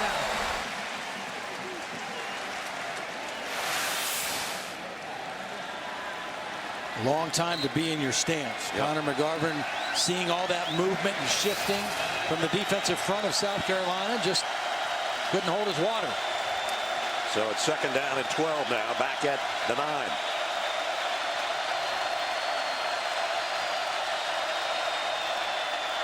Murphy trying to go wide. Got a block. Murphy, great run out to the 25-yard line. That's a 1st down. They actually got it to the 26. Well, they just haven't had a lot of free spaces. This is a nice run. McGovern, who got called for the penalty, does a nice job getting out in front of that play and leading the way. Same guy. Run out of bounds this time at the 30 by Sky Moore. You know, one thing to keep in mind that's different about this Missouri offense, And Holly reported about the receivers that aren't playing tonight, but even the guys they lost last year, if you remember their receiving core last year, they were huge. They had 3 or 4 guys that were all 6'4" or bigger. They were mismatch problems against smaller secondaries. They don't have that same kind of personnel this year. Hansbrough in there. He's trying to go wide to this side and run out of bounds by Marquise Roberts. Got about 4. Be 3rd down and medium here. Let's check in with Holly. Gerald Dixon, the defensive end for South Carolina, has been examined on the sideline. They're looking at his left knee, performing some of those ligament stability tests. They're going to have him put on a knee brace, stand up and walk around and see if he can return. Guys, they're already without Cooper, who sprained his ankle and will not return. All right. Meanwhile, his half-brother Gerald Dixon Jr. is still out there on the defensive front for Carolina, trying to get a stop on Missouri on a 3rd and 5. Mock flushed out of the pocket, throws on the run, and incomplete. Intended for Bud Sasser, and T.J. Gurley knocked it down. And really, so far, what Lorenzo Ward told us yesterday that they thought that they could do to Matty Mock, they've been able to do. When they get quick pressure up the middle, it affects the vision of Matty Mock, and then his first instinct, if he doesn't see it right away, is to take off. Only 7 of 21 throwing the football, but they have forced him to leave the pocket almost consistently all evening. Remember, Mock's only 6 feet tall. Yep. Brincer to punt again.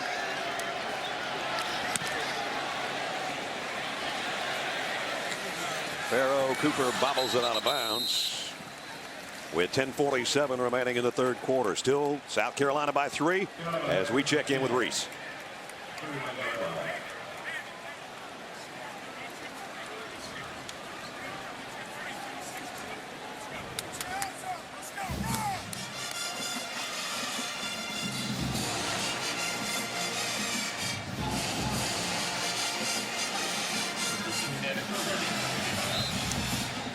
Notre Dame, number 8 in the country. As you take up one of the Capital One Associated Press top 10 poll, 2, 3, and 4 all idle today. Florida State came from behind to beat NC State.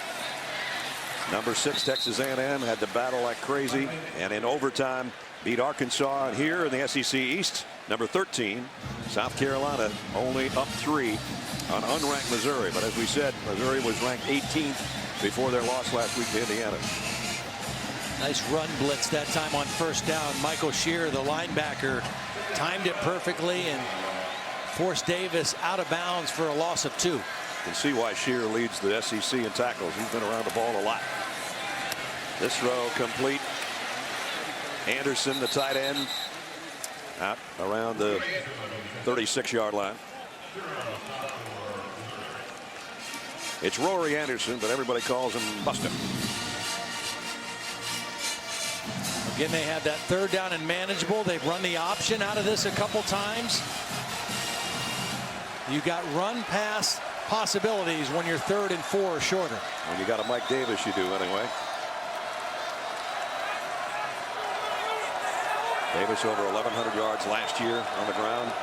One of the fine backs in the SEC. Here he comes. And there he goes. 1st down at the 45. Ran over Kenya Dennis en route. Nice job on the left side. Corey Robinson, the left tackle, the left guard, A.J. Can, who didn't practice on Thursday, number 50. Beautiful job getting his block on the 2nd level. And a nice conversion. Again, 3rd down and 4 or less with a back like Mike Davis gives you a lot of flexibility play calling on 3rd down. James Davis, his older brother, was a star at Clemson. This guy's a star at South Carolina. I can't imagine Thanksgiving, though, when those two are arguing about Clemson and South Carolina. There's not much to argue about for James right now because Clemson's lost 5 straight to these guys. Let's recheck it with Holly. That was crucial for South Carolina to get that 1st down right now, guys, because the defense is having some issues here on the sideline. J.T. Surratt, their defensive tackle, has been laying on the ground, getting his right calf worked on. Looks like he's cramping. He's trying to get liquids in. They've been massaging it. Meanwhile, they're still evaluating Gerald Dixon. They think he's got a sprained left knee. They're going to see if he can return. But, guys, they're losing guys left and right over here. This offense has got to stay out on the field right now for South Carolina to regroup. They are hoping so, anyway. Brandon Wilds checks back into the backfield. There you see Surratt, who Holly was just talking about. 2nd down and 8. Dylan Thompson got a man wide open. Nick Jones down the sideline and now cuts back to the middle. Jones, first and goal, South Carolina. Linebacker blitz, and somehow nobody stayed with Nick Jones. They passed him off, and nobody stayed with him. And credit Dylan Thompson for finding the open man. Nick Jones was a little frustrated earlier in the game when they didn't get the connection. This time, Dylan Thompson found him running wide open on the crossing route. A little mix-up in the secondary for Missouri. Let's see if South Carolina can stay perfect in the red zone. 16 for 16 on the year. Looking for a touchdown. The lob to the corner. Anderson had it on his fingertips. He did, but Dylan Thompson pulled the string on that a little bit too much. You know, he knew he had it. Just go ahead and throw it. Don't try to guide it. Throw it. You don't want that big guy to have to slow down and try to reach back for it. You got him, step into it and throw it. You know what? That might have been tipped on takeoff, but you're right, and he knows it. Yes, it could have been caught, but it also could have been thrown a little bit better. 7th play of the Carolina drive. It's second down and goal at the 6. Quarterback draw. That didn't work. Good job by Arion Penton. And a loss of 6. Yeah, this was a corner blitz, and I don't think South Carolina anticipated it. Arion Penton came on the corner blitz. He had outside leverage. Perfect time to call that by Dave Steckel. And now it's a third down and difficult situation here. This is the easiest place to play third down defense, because as a secondary, you don't have to guard depth because they can only go so far to the back of the end zone. You've got premier pass rushers, and you don't have to guard depth. Third and goal at the 12. 3 wide receivers to Dylan Thompson's right. Now he's rolling left, and he's in trouble, and he goes down again. Harold Brantley with a sack. Well, Marcus Golden is the guy that caused it. Marcus Golden was the first guy to get there and force Dylan Thompson to leave the pocket. Watch number 33 get an inside rush. He gets there first. He doesn't get the sack, but he created the sack. And that's what was missing for them last week in the Indiana game. When he was out with the hamstring injury, he creates havoc in the backfield. Todd, they had first and goal at the 6. They're going to be lucky to get 3 points out of this. Elliott Fry will try a 41-yard field goal. And he got it. So they tack on 3, but they wasted a big play on the reception by Nick Jones. They stretched the lead. 1-yard drive in 9 plays. 47 of those yards actually came out of reception from Dylan Thompson and Nicky Jones, but then a couple of big plays defensively by Missouri forced the field goal of 41 yards by Elliott Fry. So a 6-point advantage for South Carolina. Samaglia's kick again out of the back of the end zone with 6:38 remaining here. Let's see what else is going on. We check in with Reese Davis.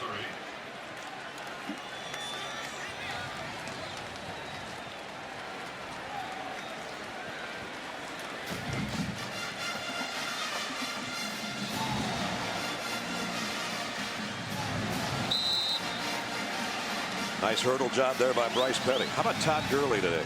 Speaking of hurdling people. Wow. He's a man. This guy has really struggled at quarterback tonight. And actually so has Dylan Thompson. And you know, if you're Matty Mock, yes, you've struggled, but your team is only 6 points down. Your defense is playing well. You just got to hope that you get a couple plays strung together. He's only hit 2 of his last 14. This one they'll blow dead. Play of game, offense, number 7. 5-yard penalty. It remains first down. You can't do that coming out of a timeout. No, that can't happen.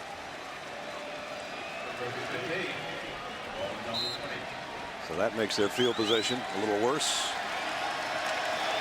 Back to the 20-yard line. Mock and Murphy, the backfield for Mizzou. It's Murphy. Tell you what, he's strong for a guy that's not that big. But then you see the effect of that penalty. I mean, that's a 5-yard run, but because it was 1st and 15, now they're back to the original line of scrimmage. Yep. You just can't have those kind of penalties. Too many last week, and I'm sure Gary would say too many to this point tonight. They flare it out to Murphy here in space. Put a stiff arm into the face of Kawan Lewis. Did get 6 yards though, and it makes the third down manageable now. Well, this is where you need your go-to guy to step up and make a play. This is where Bud Sasser, number 21, needs to make a play. Relatively quiet evening. He's been the leading receiver all season. He's a veteran. He's got to make a play. He's in motion. Now that's Lawrence Lee in motion. And Mock again backpedaling and has to try to get it back to the line of scrimmage. He got drilled when he let go of that ball by Mason Harris and Bryson Allen Williams, and they're both slow to get up. I just think Matty Mock's having difficulty seeing down the field. Whether he leaves the pocket or whether he tries to throw from the pocket, I think South Carolina has done a great job of getting in his vision, and he just is not seeing cleanly down the field, and that's why he's having such a difficult time throwing the football tonight. The 8th Missouri punt upcoming. How about that? He had only forced 8 all season coming into tonight. Cooper takes the fair catch with 5:40 remaining in the third quarter. Dylan Thompson proposed to Melanie Helm back on July 26th at midfield at Williams-Brice Stadium, and he said, somebody told me it's the exact same spot I picked up a 4th and 1 by about an inch against Georgia that helped them win that ball game. So that's a pretty good spot. And there's Melanie, Dylan Thompson's fiance. He's going to get married in June. He's already in grad school, so he says life is rapidly changing for the 5th-year senior. Good kid, one of those guys that stuck around and played behind Connor Shaw for so long. Now he's got his chance, kind of like Hudson Mason at Georgia, sticking around behind Aaron Murray for all that time. Here goes Mike Davis. I'm just thinking about that. There's so many Georgia fans watching right now, hoping that Missouri can upset South Carolina, because it doesn't really matter who wins a game between those two schools. It seems like the other team wins the East. And in Missouri's case, last year they won it. South Carolina 3 years in a row finished with a 6-2 record in the SEC and beat the eventual team that went to Atlanta and stayed home. So go figure. Wilds back in the backfield, gets the carry here and might have the first down. I don't know where they're going to spot this one. Maybe just a hair shy. And it will be about the length of the football. 3rd and 1. 32-yard line. 3rd down and inches. They bring the fullback back in. That's Connor McLaurin. And he'll be the lead man. They got both fullbacks in there. But it's going to be a quarterback sneak. Dylan Thompson puts his head down as low as he can get, and he got enough for the first down. So he doesn't run much, but he's picked up 3 first downs running tonight.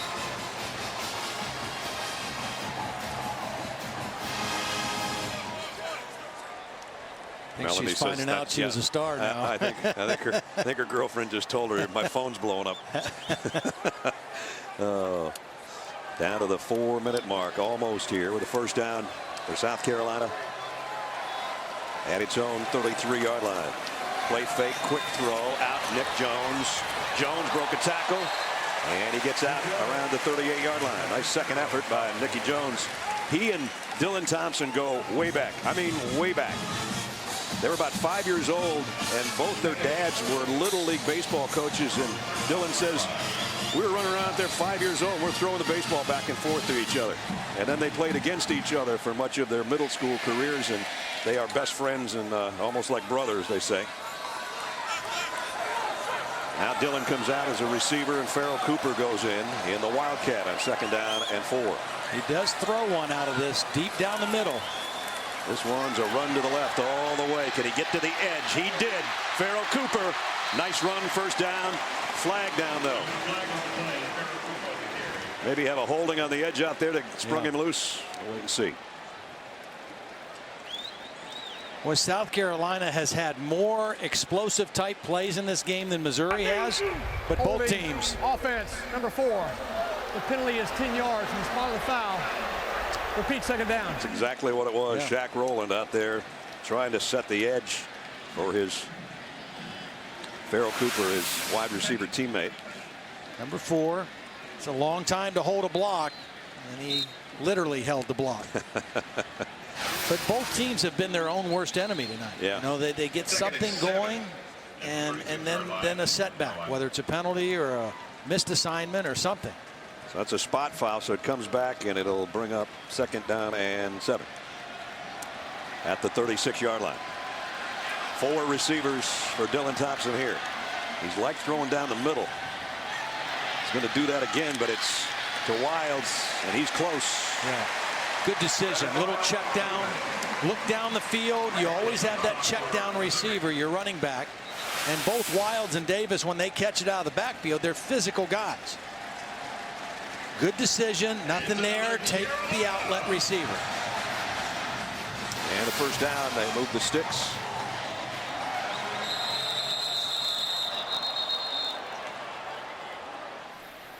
The ruling on the field was a first down for South Carolina. The previous play is under further review.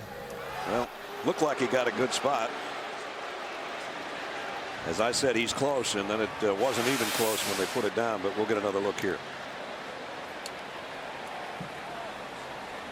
Well, looks like his knee might have been down before the ball crossed the line. Here's another angle.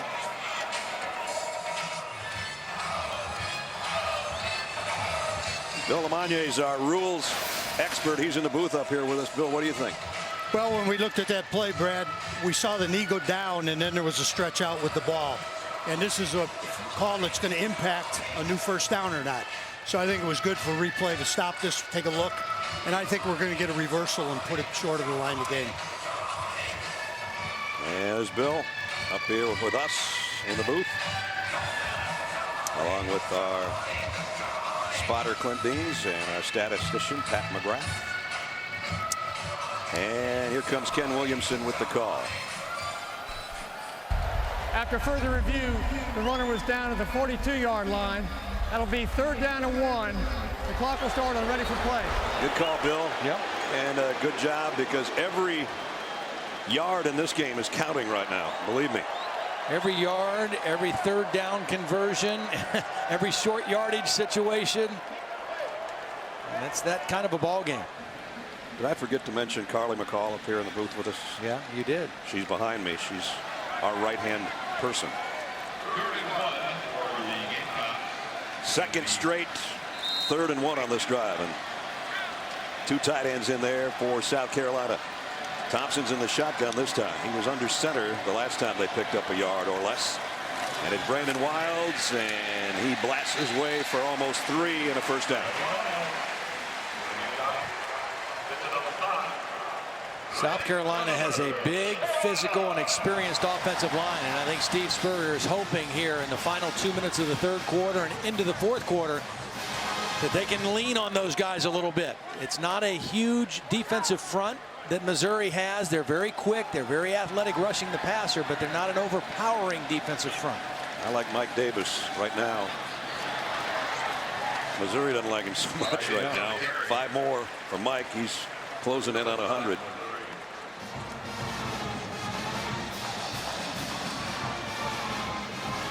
He's had 8 100-yard games in his Gamecock career. Suffered those bruised ribs in the opener against Texas A&M. It took him a while, I think, to get up to speed and get back to where he is right now. Helping South Carolina to 265 total. And look at the time of possession. Sometimes that doesn't matter all that much. It's mattering right now. Down to 120 in the 3rd quarter. Play action to Davis.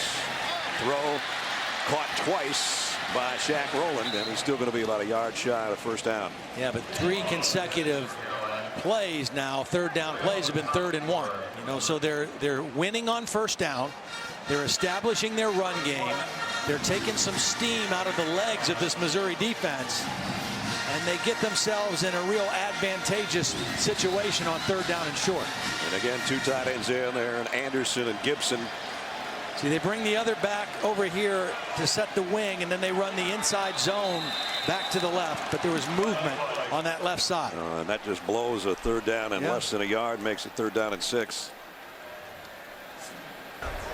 False start. Offense, number 81. 5-yard penalty.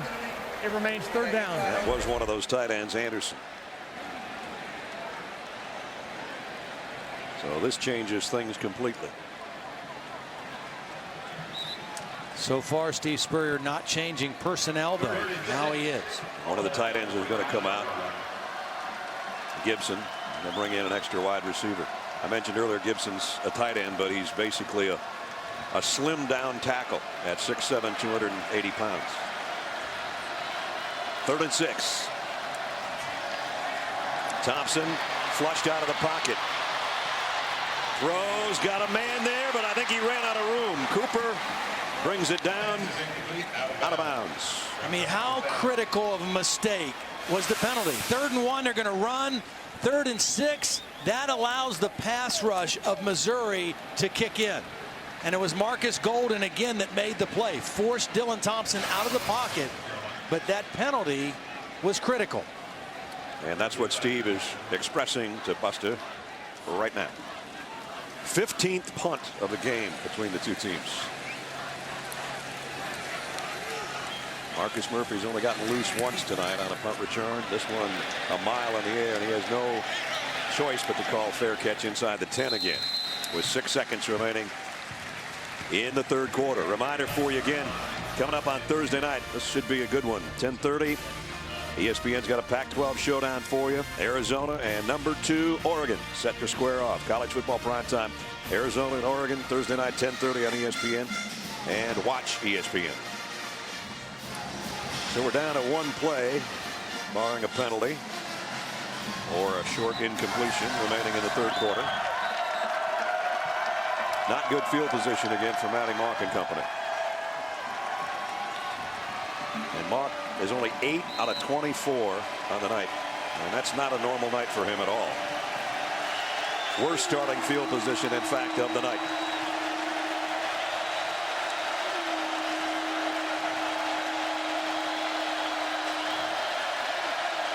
They empty the backfield.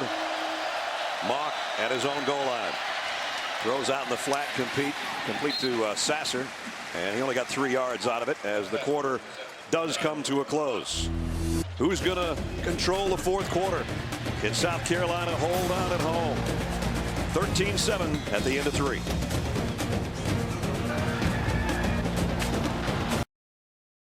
Our ESPN crew, and it's been a struggle. 20 points, 25 first downs, and a whole bunch of punts. Matty Mock, 9 of 25 to the ball game. He was 10 for 25 last year in Columbia, but his team is only 6 points down. That's the good news. 2nd down and 7 to open the 4th. He's going to go deep on the sideline. Some contact down there. They got tangled up and no flag. Lawrence Lee and Go Lightly back there got their feet tangled.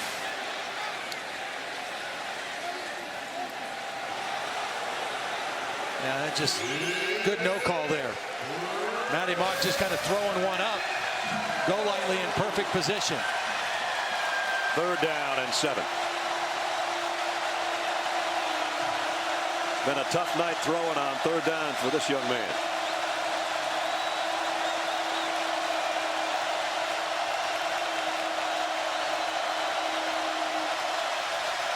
Wanting to throw inside his own 5, flushed out of the pocket. Throws incomplete, intended for Sasser. Got his hands on it, but just couldn't hold it. Al Harris was defending. Well, they did a nice job of once he left the pocket, Bryson Allen Williams, number 4, chases him. He's spying. You see number 4 spying in the middle of the field, and as soon as he sees the quarterback leave the pocket, he attacks. He waited until he saw him break from the pocket, and then he went after him and forced the throw away. So Mizzou has missed their last 11 3rd down attempts, and here comes another Brinzer punt from his own goal line. Got to be careful right here. Make sure the snap is clean and get the kick away. End over end punt. Cooper's going to try to track it down on the hop. Well done. Yeah, Jeez. pretty good. Couldn't ask for a better punt than that. 50-yarder, and it didn't give number 11, Pharoh Cooper, any opportunity to return. Great look in at Williams-Brice Stadium here in South Carolina. Our aerial coverage provided by Goodyear. Everything Goodyear's learned making tires that go the distance inspires what they roll into yours. Goodyear, more driven. 14:39 to play in the fourth quarter. South Carolina's got it back. Good field position at the 37-yard line. They'd love about a 7-minute drive for a touchdown here, and they'd feel a lot better about the impending outcome of this game, I think. I got to believe that the Missouri defense is going to feel some effects of fatigue. Again, Indiana ran the ball 50 times on them last week in Columbia, Missouri. And right now, South Carolina going to try to pound it on them here. And the first couple is to Mike Davis. Brothers made the tackle. Marcus Golden over there on the sideline. Again, he was out of the game last week rather, and they lost to Indiana. He's getting a break right now. Marcus Loud is in there for him, a redshirt freshman, trying to keep as fresh as they can.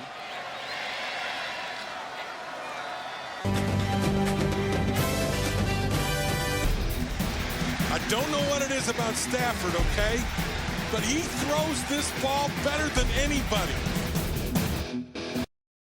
The game worst in the SEC in defending the run. That hasn't been the case tonight. They've clamped down their coverage in the passing game, and they've been able to pressure Matty Mock. They've brought extra guys. They've done a great job of forcing him out of the pocket, playing tight coverage down the field. They've used spy techniques on him. They've done everything right tonight. They've done a great job of getting him to leave the pocket and then attacking him when he does go outside of the pocket. You couldn't draw it up any better, and you look at the stats over the last several games, steady improvement tonight, by far the best they've played. Mock in trouble again. There it is again. Spy technique. This time he beat the spy. And a nice run. He gets everything he can before he goes out of bounds. And is that Steve that almost got wiped out? It was. Look out, coach. Get out of the way. One of the few times he's beaten the spy. They have a spy right here in charge of him. So he's watching. He's watching. As soon as he leaves the pocket, he's supposed to attack. But that little pump fake was enough to get him up in the air and out of position. Jonathan Walton was the guy he faked out. Flags down. That's the longest play of the night for Missouri. Offense, 12 players in the formation. Illegal substitution. 5-yard penalty. You know, before that run by Mock, they had 60 yards on 32 plays since the first quarter. And here you see Matt at the end of this. And he wasn't searching out the ball coach, who was actually in retreat. He still got him pretty good, though. Yeah. Steve knows that in the plays coming to the sideline, go ahead and get away. Just go ahead and get out of the way. He thought he was safe back there by the Gatorade. No, but he wasn't. Far enough. It wasn't far enough, and he wasn't fast enough. And he looked at him like, what's wrong with you? Don't you know I'm the second winningest active coach in football? I won a national championship.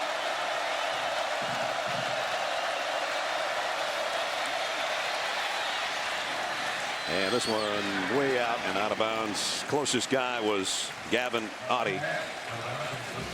Coach is saying, Matty, I won the 1966 Heisman Trophy, okay? I've been around here a long time, won a lot of ball games. I don't need to get run into the equipment.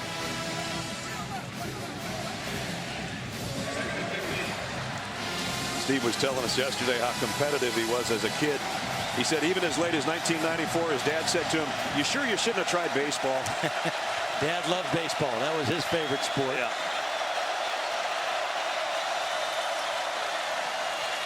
Hansbrough's going to lose yardage. And Gerald Dixon, who's back in there, bad knee and all, made the play.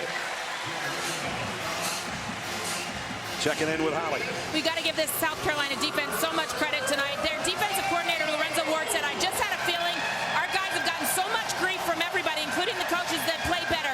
The scheme they're trying tonight, they haven't tried yet this season, so credit the kids with executing a new game plan. It's been very effective. And they forced a 3rd down and 10 or plus for the 5th time tonight. In this case, 3rd and 16. Mock's got to be careful here. It's a long ways to try to get a 1st down. Don't make an errant throw. Down the middle, tipped, almost incomplete. Almost picked off by Jonathan Walton. Yeah, I mean, the reason that you've got to be careful is because, again, it's still a one-possession game. Your defense is playing great.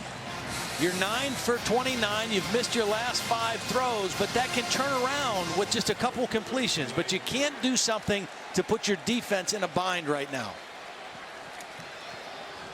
Brinzer's about ready to wear his leg out. He's in to punt again. This time he goes straight away with it, and Farrell Cooper's going to have a shot. First man missed, so did the second. Farrell Cooper tripped up, or it might have been a big-time return. He got 10 as it was. Logan Cheadle hit him in the shoes and knocked him off his feet.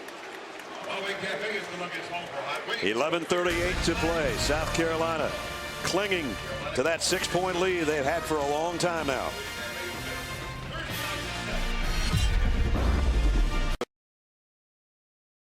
South Carolina with the lead, but it's still just a one-possession game. We got a lot of football left. And you almost get the feeling like it's going to take maybe a trick play of some sort to break this thing open if you're South Carolina. They just haven't been able to do much consistently.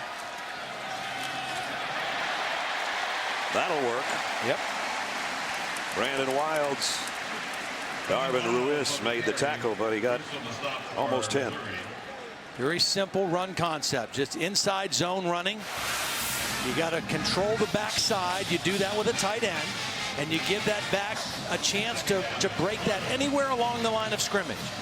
Get it to him deep, let him use his vision. Speaking of wet footballs, they took one out, bring in a dry one, and put it down about 2 feet shy of a first down. And into the secondary, Wilds. First down run. Newsome and Ruiz have to combine on the stop again. Same play. Inside zone to the right. Control the backside with tight ends. And let that back just read it. Get your linemen to the second level. Get them onto linebackers. And you've got 2 backs in Wilds and Davis that are both 220 pounds plus. Wilds goes out. Davis comes back in. South Carolina with a first down and Mizzou territory at the 45-yard line. Same formation. They keep it in the gut. Nope, it's this time finally. Yep. Dylan Thompson ran one. Now that's the one time to keep him honest. And again, he's run 3 times for first downs tonight. One thing I've always noticed about Steve Spurrier is he is not afraid to call the same play 2-3 times in a row. If a team isn't stopping it, he doesn't try to get too cute. He says, I'll run the same play until you stop it. That inside zone has been effective on this drive so far. He said to us yesterday, only got about 5 running plays, as long as they're working. Well, they're working right now.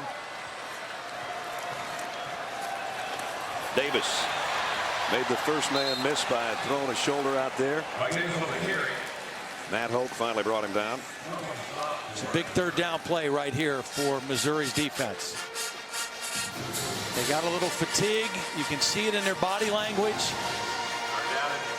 They've got to crank up that pass rush one more time here on 3rd down and 4. Wilds comes back into the backfield. Davis goes out.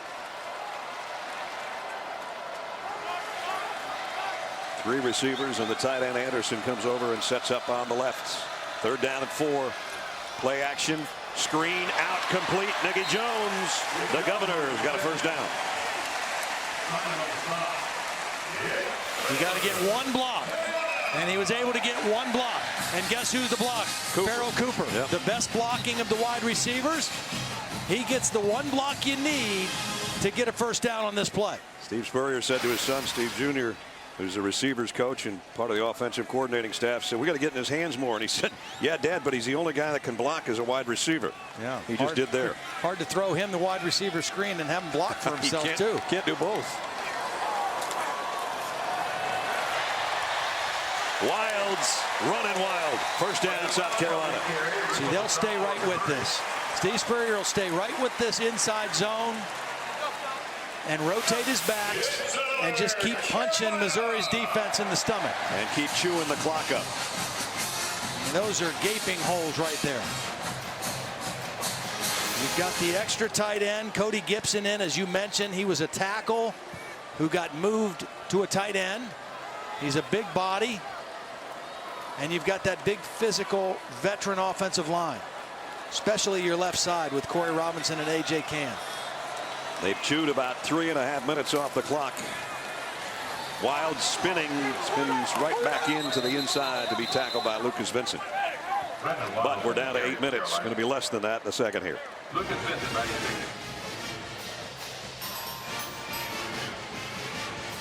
Don't forget the Beavers and the Trojans following us. 8th play of the drive coming up.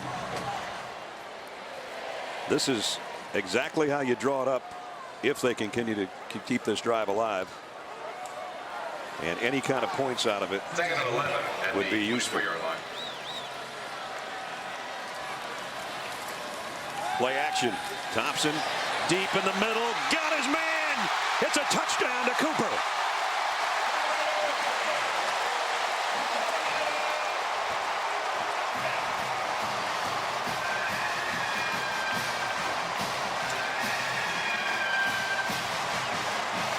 Wow. They ran the inside zone. They faked it. And watch this catch in traffic by Pharoh Cooper. Knows he's going to get hit. Still, no doubt about the catch. Never even a bobble. If it doesn't make the top 10, we should have different voters. And credit Dylan Thompson for throwing it up in a spot for Cooper to go make a play on it. Dylan Thompson has been off target at times tonight, but he needed to rip one, and he did to number 11. 63-yard drive, 8 plays, 4:13 it took off the clock. A great catch, and now the Gamecocks by 13.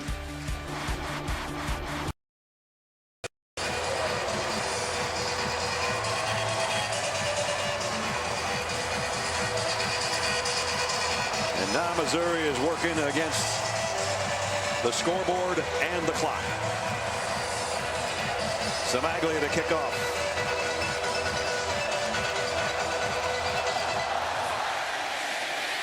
This one's a line drive, going to be taken by Murphy a yard deep. Murphy across the 30. Nice return. As DirecTV takes you inside the drive as we take a look at South Carolina's last possession. Well, it was just picture perfect. 6 runs and 2 passes. The runs were all the same play. Inside zone, punch in the stomach, and then at the end, fake the same play and throw to your key guy, Pharoh Cooper. Remember the other pass, it was his block that sprung it for a first down. He caught the touchdown.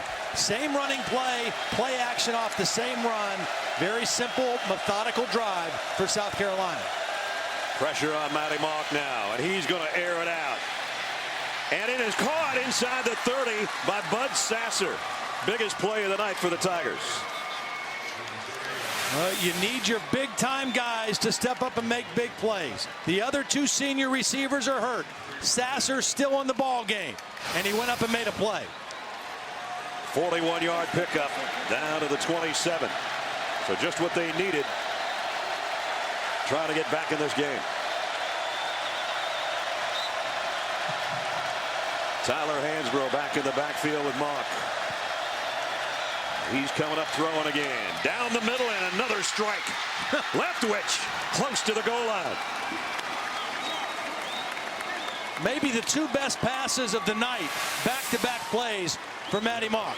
Down the sideline on first down. This one, he looks left. He looks the safety off. And a strike right over the middle.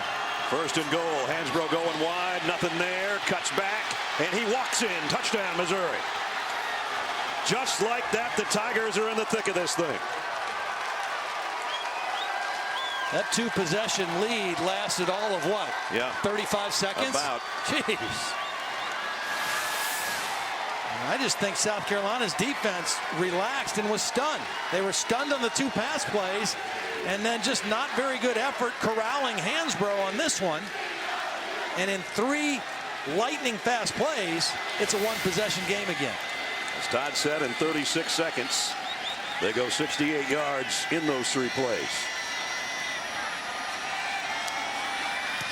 Extra point is good.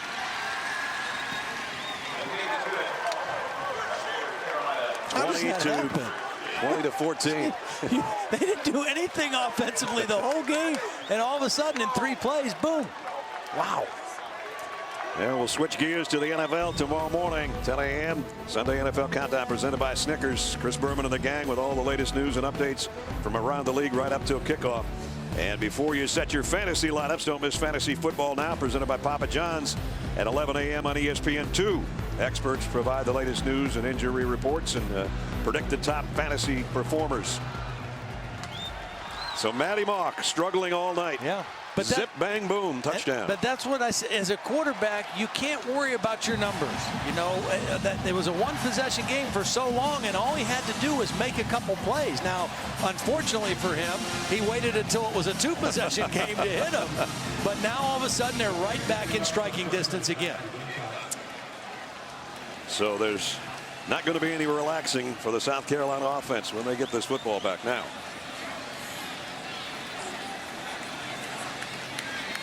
The problem for Missouri is their defense is tired, and that offensive drive was so fast, their defense has to go right back on the field.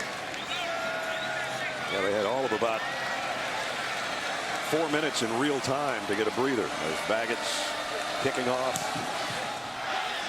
And Sean Carson will just let it go out of the back of the end zone and bring it out to the 25.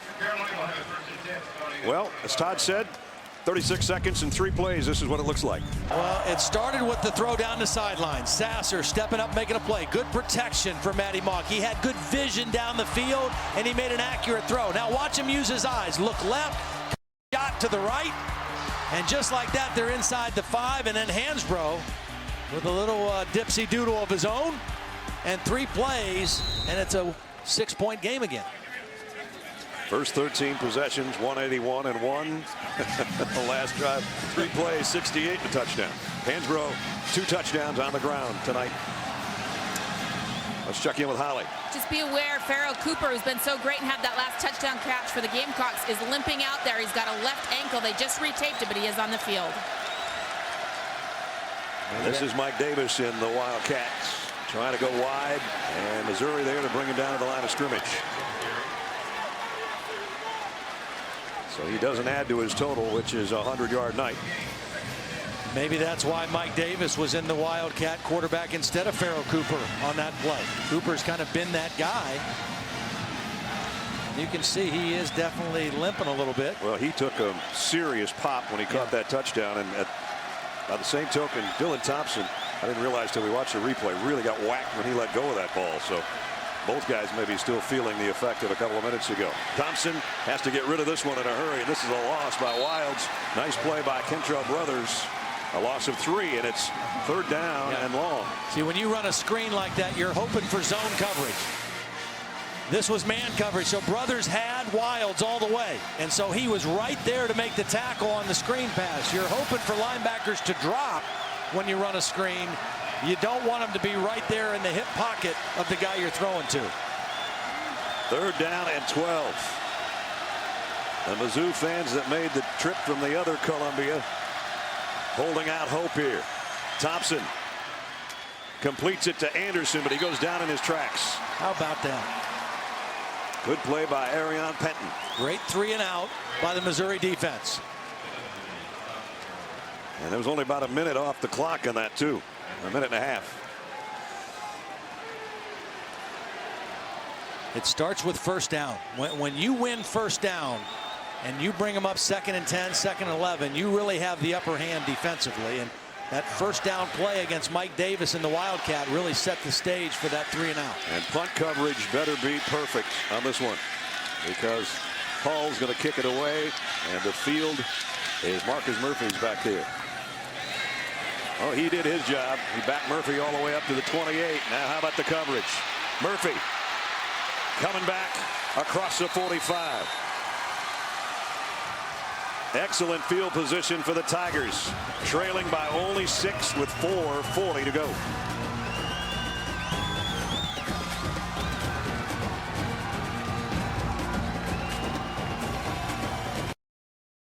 Teams don't like to see our crew come to town. What about number 13, South Carolina? Missouri trying to pull a comeback. They were down 13. Well, in their rare opportunity right here, the average starting field position this half for Missouri has been their own 17-yard line. This drive starting out near midfield, but they come up empty on first down. As good as South Carolina's defense has played the majority of the night, do they have another stop in them? Second down and 10 from the 49. Mock going to go deep again. He's got a man out there and overshot him. It was intended for Sasser again. Sasser was heading a little bit more to the post, and the pass went to the outside. Chaz Elder and Al Harris are back there covering. Good coverage and a hit on the quarterback, too. So as Matty Mock faces his 3rd and 10, he got knocked on his keister the last play.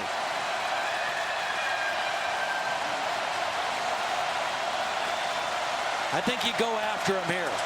I think you play tight coverage, and I think you go after Matty Mock, because when you've confused his vision, you've had the upper hand on him.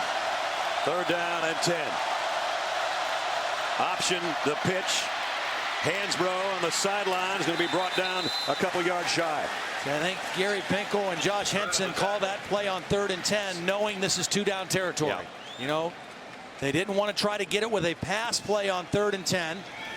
So they run the option. Good call on 3rd down to bring up 4th and what, a yard? And Gerald Dixon limps off again. 4th and a yard.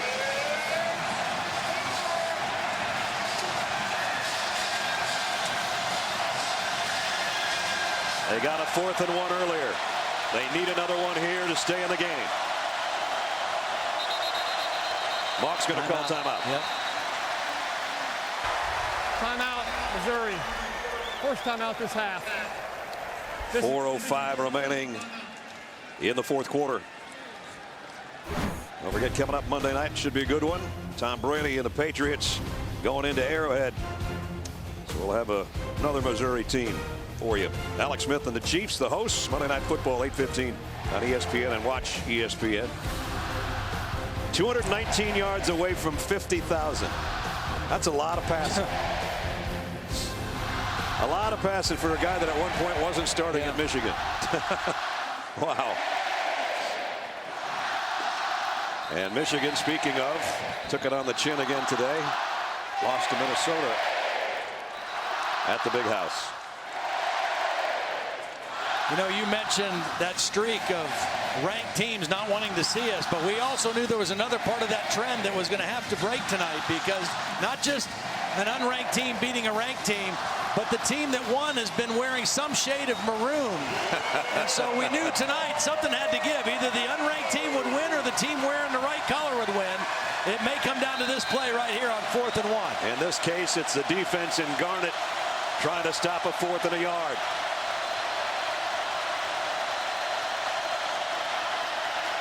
Play action. Mock's going to throw for it. Lobs it to his tight end who had gone in motion. Boy. And they got the first down. Gutsy call and good poise by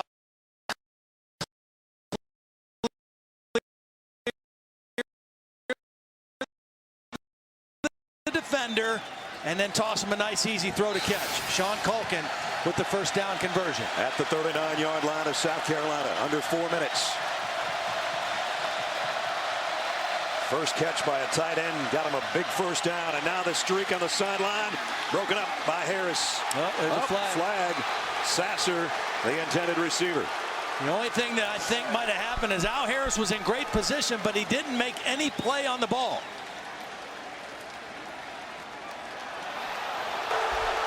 Pass interference, defense, number 31. The penalty is 15 yards from the previous spot and includes an automatic first down. You can get away with some contact if you make a play on the football. But watch Al Harris. He's making contact, but he's really not making any play on the football. And I think he knew it. That the flag was coming out. He's played a whale of a ball game for a freshman, or for any classification for that matter. But that one sets up Missouri at the 24-yard line. Again, talking the tight end in motion. They keep it on the ground, though, and this is Murphy inside the 10, down around the 2. Marcus Murphy goes 22 yards. Well, we see the inside zone from Missouri now. South Carolina ran it in their touchdown drive, and now Missouri going right to the same play, alternating between Murphy and Hansbrough, and they're down inside the 5. First and goal.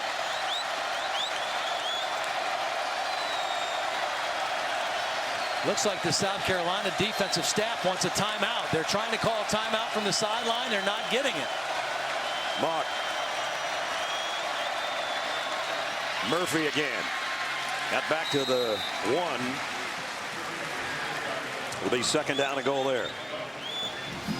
Lorenzo Ward, his defense has played so well tonight, but the last 2 possessions for the Missouri Tigers, Matty Mock has had him going in positive direction. 3 plays and a touchdown. Now they're down inside the 5-yard line.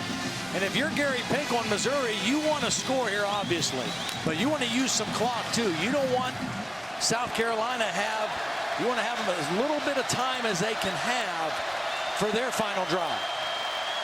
Hansbrough's had 2 touchdowns on the ground tonight. Mock's going to try to do this one himself, and he didn't get to the line of scrimmage. J.T. Surratt, who's had a big game with another big play there. Boy, big time play. And we are down to 2:15 remaining. Matty Mock running this option. And I think South Carolina was very content with him keeping the football. He's not a powerful runner. He didn't really turn it up there with a lot of juice. And J.T. Surratt was there to wrap him up.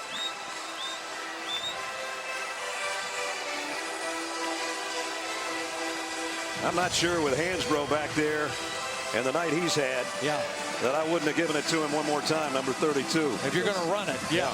You know, if you're going to throw it, that's different. But if you're going to run it, yeah, I'd give it to him too. All right, South Carolina down to 2 timeouts. There's 2:15 remaining. Like you said, Gary Pinkel and the Tigers want to score. They don't want to leave a lot of time on the clock. If they score, it ties it. The extra point gives them a 1-point lead. But then South Carolina's got to get a field goal. Yeah, and they've got the timeouts, you know, so Dylan Thompson, you know, these are the moments that a quarterback lives for. But right now, Matty Mock's got 2 downs to get his team in the end zone. Again, a field goal does no good. They've got to score a touchdown. That second down play, not very effective. They've got to have something dialed up a little bit better here on 3rd down. It's been a remarkable 4th quarter for Missouri after sputtering all night. If Missouri throws the football here, the thing that Matty Mock has to keep in mind, he can't take a sack. If he doesn't have what he likes, throw the ball away because you still have 1 more down. But you don't want to take a sack here if a pass play is called.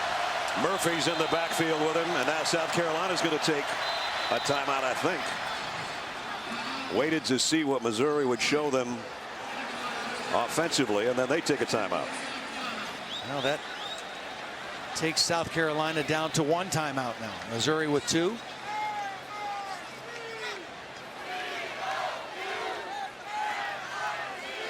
Don't forget Oregon State and Oregon State and USC following us, the other USC.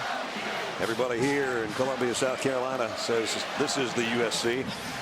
Our friend Darius Rucker told me the other day, keep in mind, the University of South Carolina has been a college longer than California has been a state.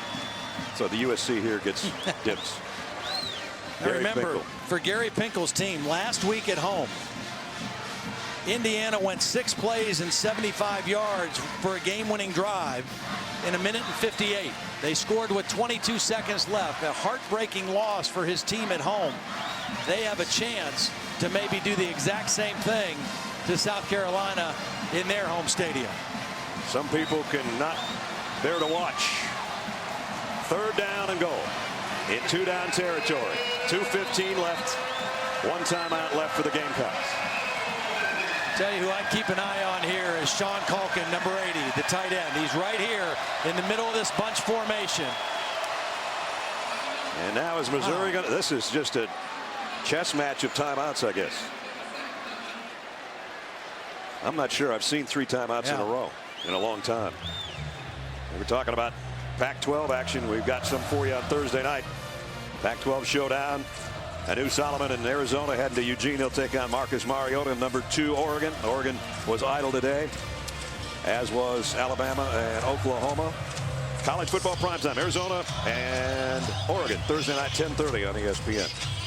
We're going to have to stay up late, I guess, next Thursday night. Hard to imagine anybody's played any better this first month of the season than Marcus Mariota. I guess. Wow.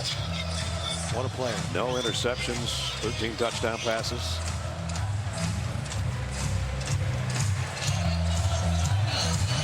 Nobody's left this place, I'll tell you that much.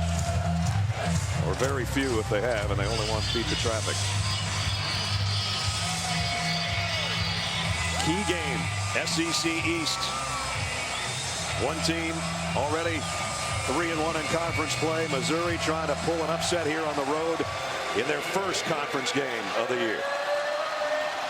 All right, everybody's had to look at each other. Let's see what they're going to do about it. 3rd and goal at the 2.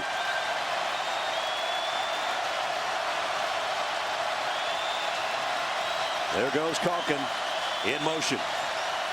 The give, though. Murphy, did he get there? No, not quite. Marquise Roberts made the first contact. The problem for Missouri is both of their backs, Murphy and Hansbrough, neither one of them are powerful guys. They're both 190, 195 pounds. They're quick, they're elusive, but in this part of the field, they don't maybe have that push to drive it through the end zone. This is probably the ball game right here. We've got the runner short of the goal line. The previous play is under further review. The last play is under review. See, Murphy got down to within about a foot. Now, I don't know what happened under that pile at that point.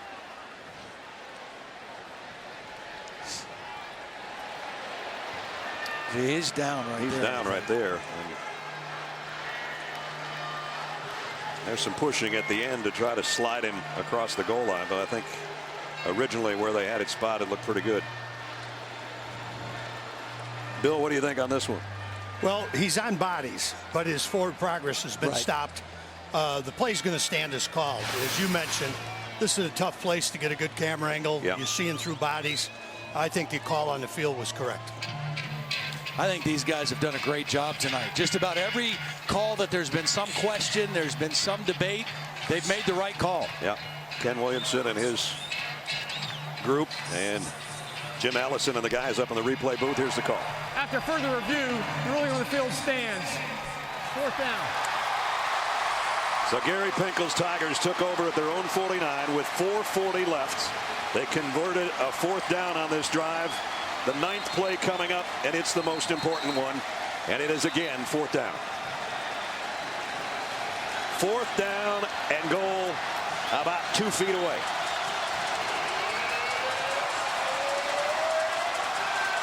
Well, remember the last 4th down they converted, it was a bootleg pass.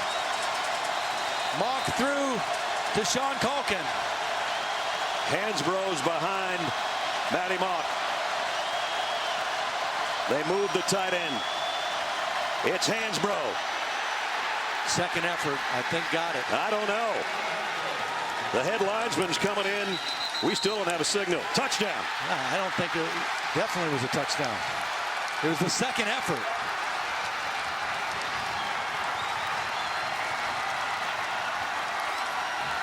Third touchdown of the night for Russell Hansbrough.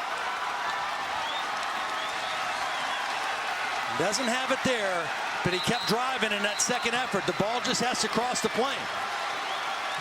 See, and this was different than the 3rd down play because his forward progress was never stopped. On 3rd down, the runner's forward progress was stopped. On this one, Hansbrough was never stopped, and he just kept pushing into the end zone. They're obviously looking at it as they do every play. 2 4th downs and 1 or less on that drive for Missouri, and we expect this one to stay a touchdown, and the extra point would give Missouri a 1-point lead with 1:36 remaining in the football game, and South Carolina with just 1 timeout to work with. Again, they would only need a field goal.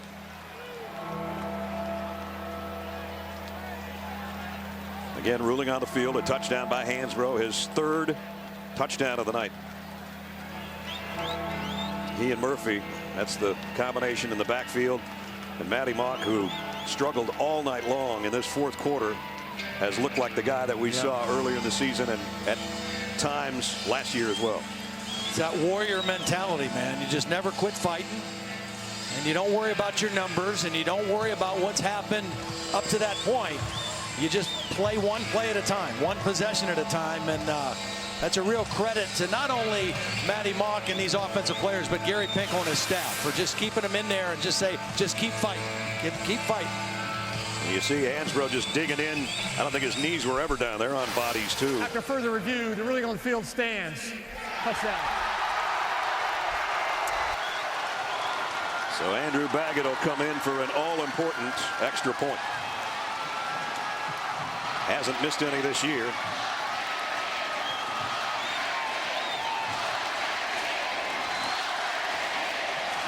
He missed one in double overtime last year that could have kept that game going. And they have faith in him here for an extra point that puts him in front by one. Up and good. Missouri leads by one. 1:36 left before that all-important 96 seconds. Let's check in with Reese Davis.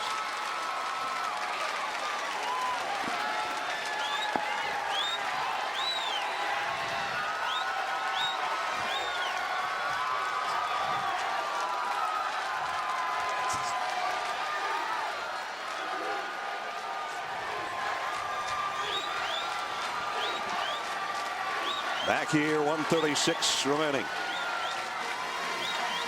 Dylan Thompson on the sideline, ready to go. They're going to need a couple big plays from him, and then the biggest play of the night might be on the foot of Elliott Fry.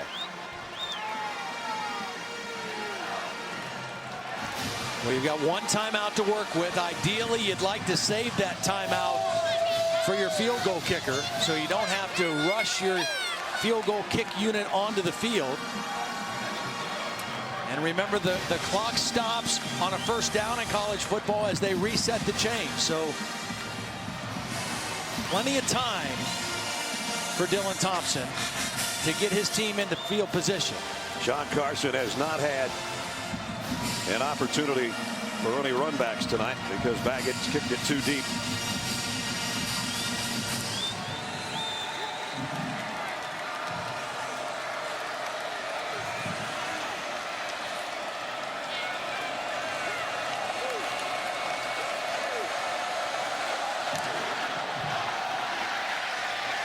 Carson has to watch this one go as well. So they bring it out to the 25 as we take a look at tonight's Good Hands play, brought to you by Allstate. Hands don't get much better than this one, Todd. No, catches don't get much better than this either. This was outstanding work by Pharoh Cooper. Great concentration, catching at the high point and then hanging on under serious duress. So South Carolina's got to go about 45 yards to give their kicker a shot.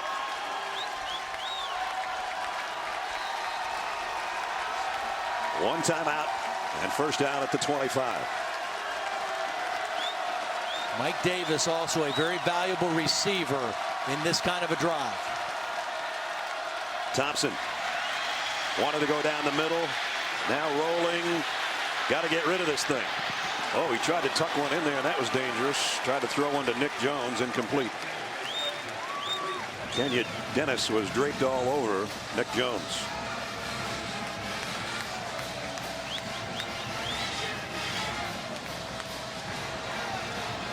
One quarterback smiling, the other one under some serious pressure right here.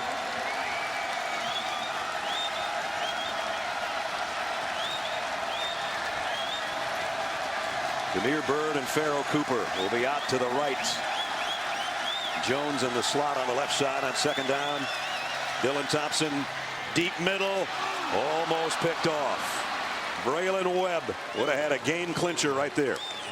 Braylon Webb made a beautiful play reading the eyes of the quarterback. It's a zone defense, so his eyes are on the quarterback and not the receiver, and he made a great play on the football.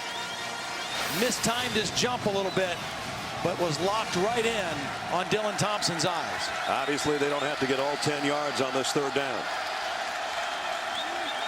because there'll be a fourth down if they don't get it. Thompson down the middle again. This one is tipped as well. Kentrell Brothers, and South Carolina's down to one opportunity here. Really deep drop by the Missouri linebackers on that play. Hard to stick one in there for Dylan Thompson with that kind of drop depth.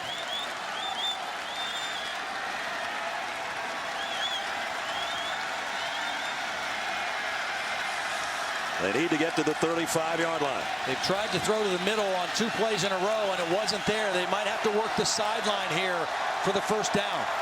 SEC East might be on the line on this play. Thompson fires. Incomplete.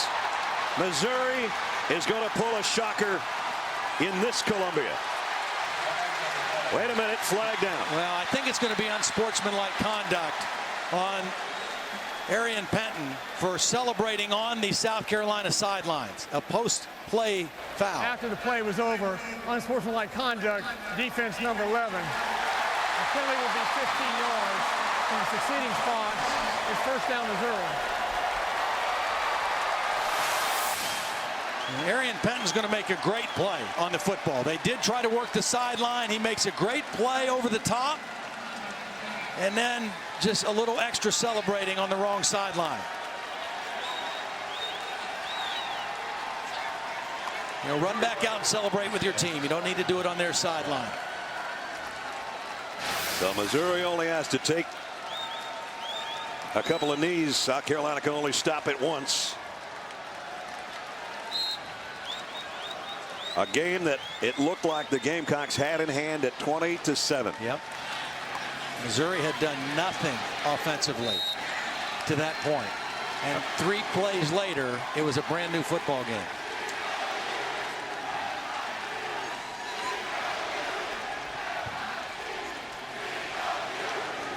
So again, a ranked team on a Saturday night on ESPN is going to bite the dust. And I can tell you right now, they're partying in Athens, Georgia. And they're nervous in Auburn, Alabama, where we're going next week.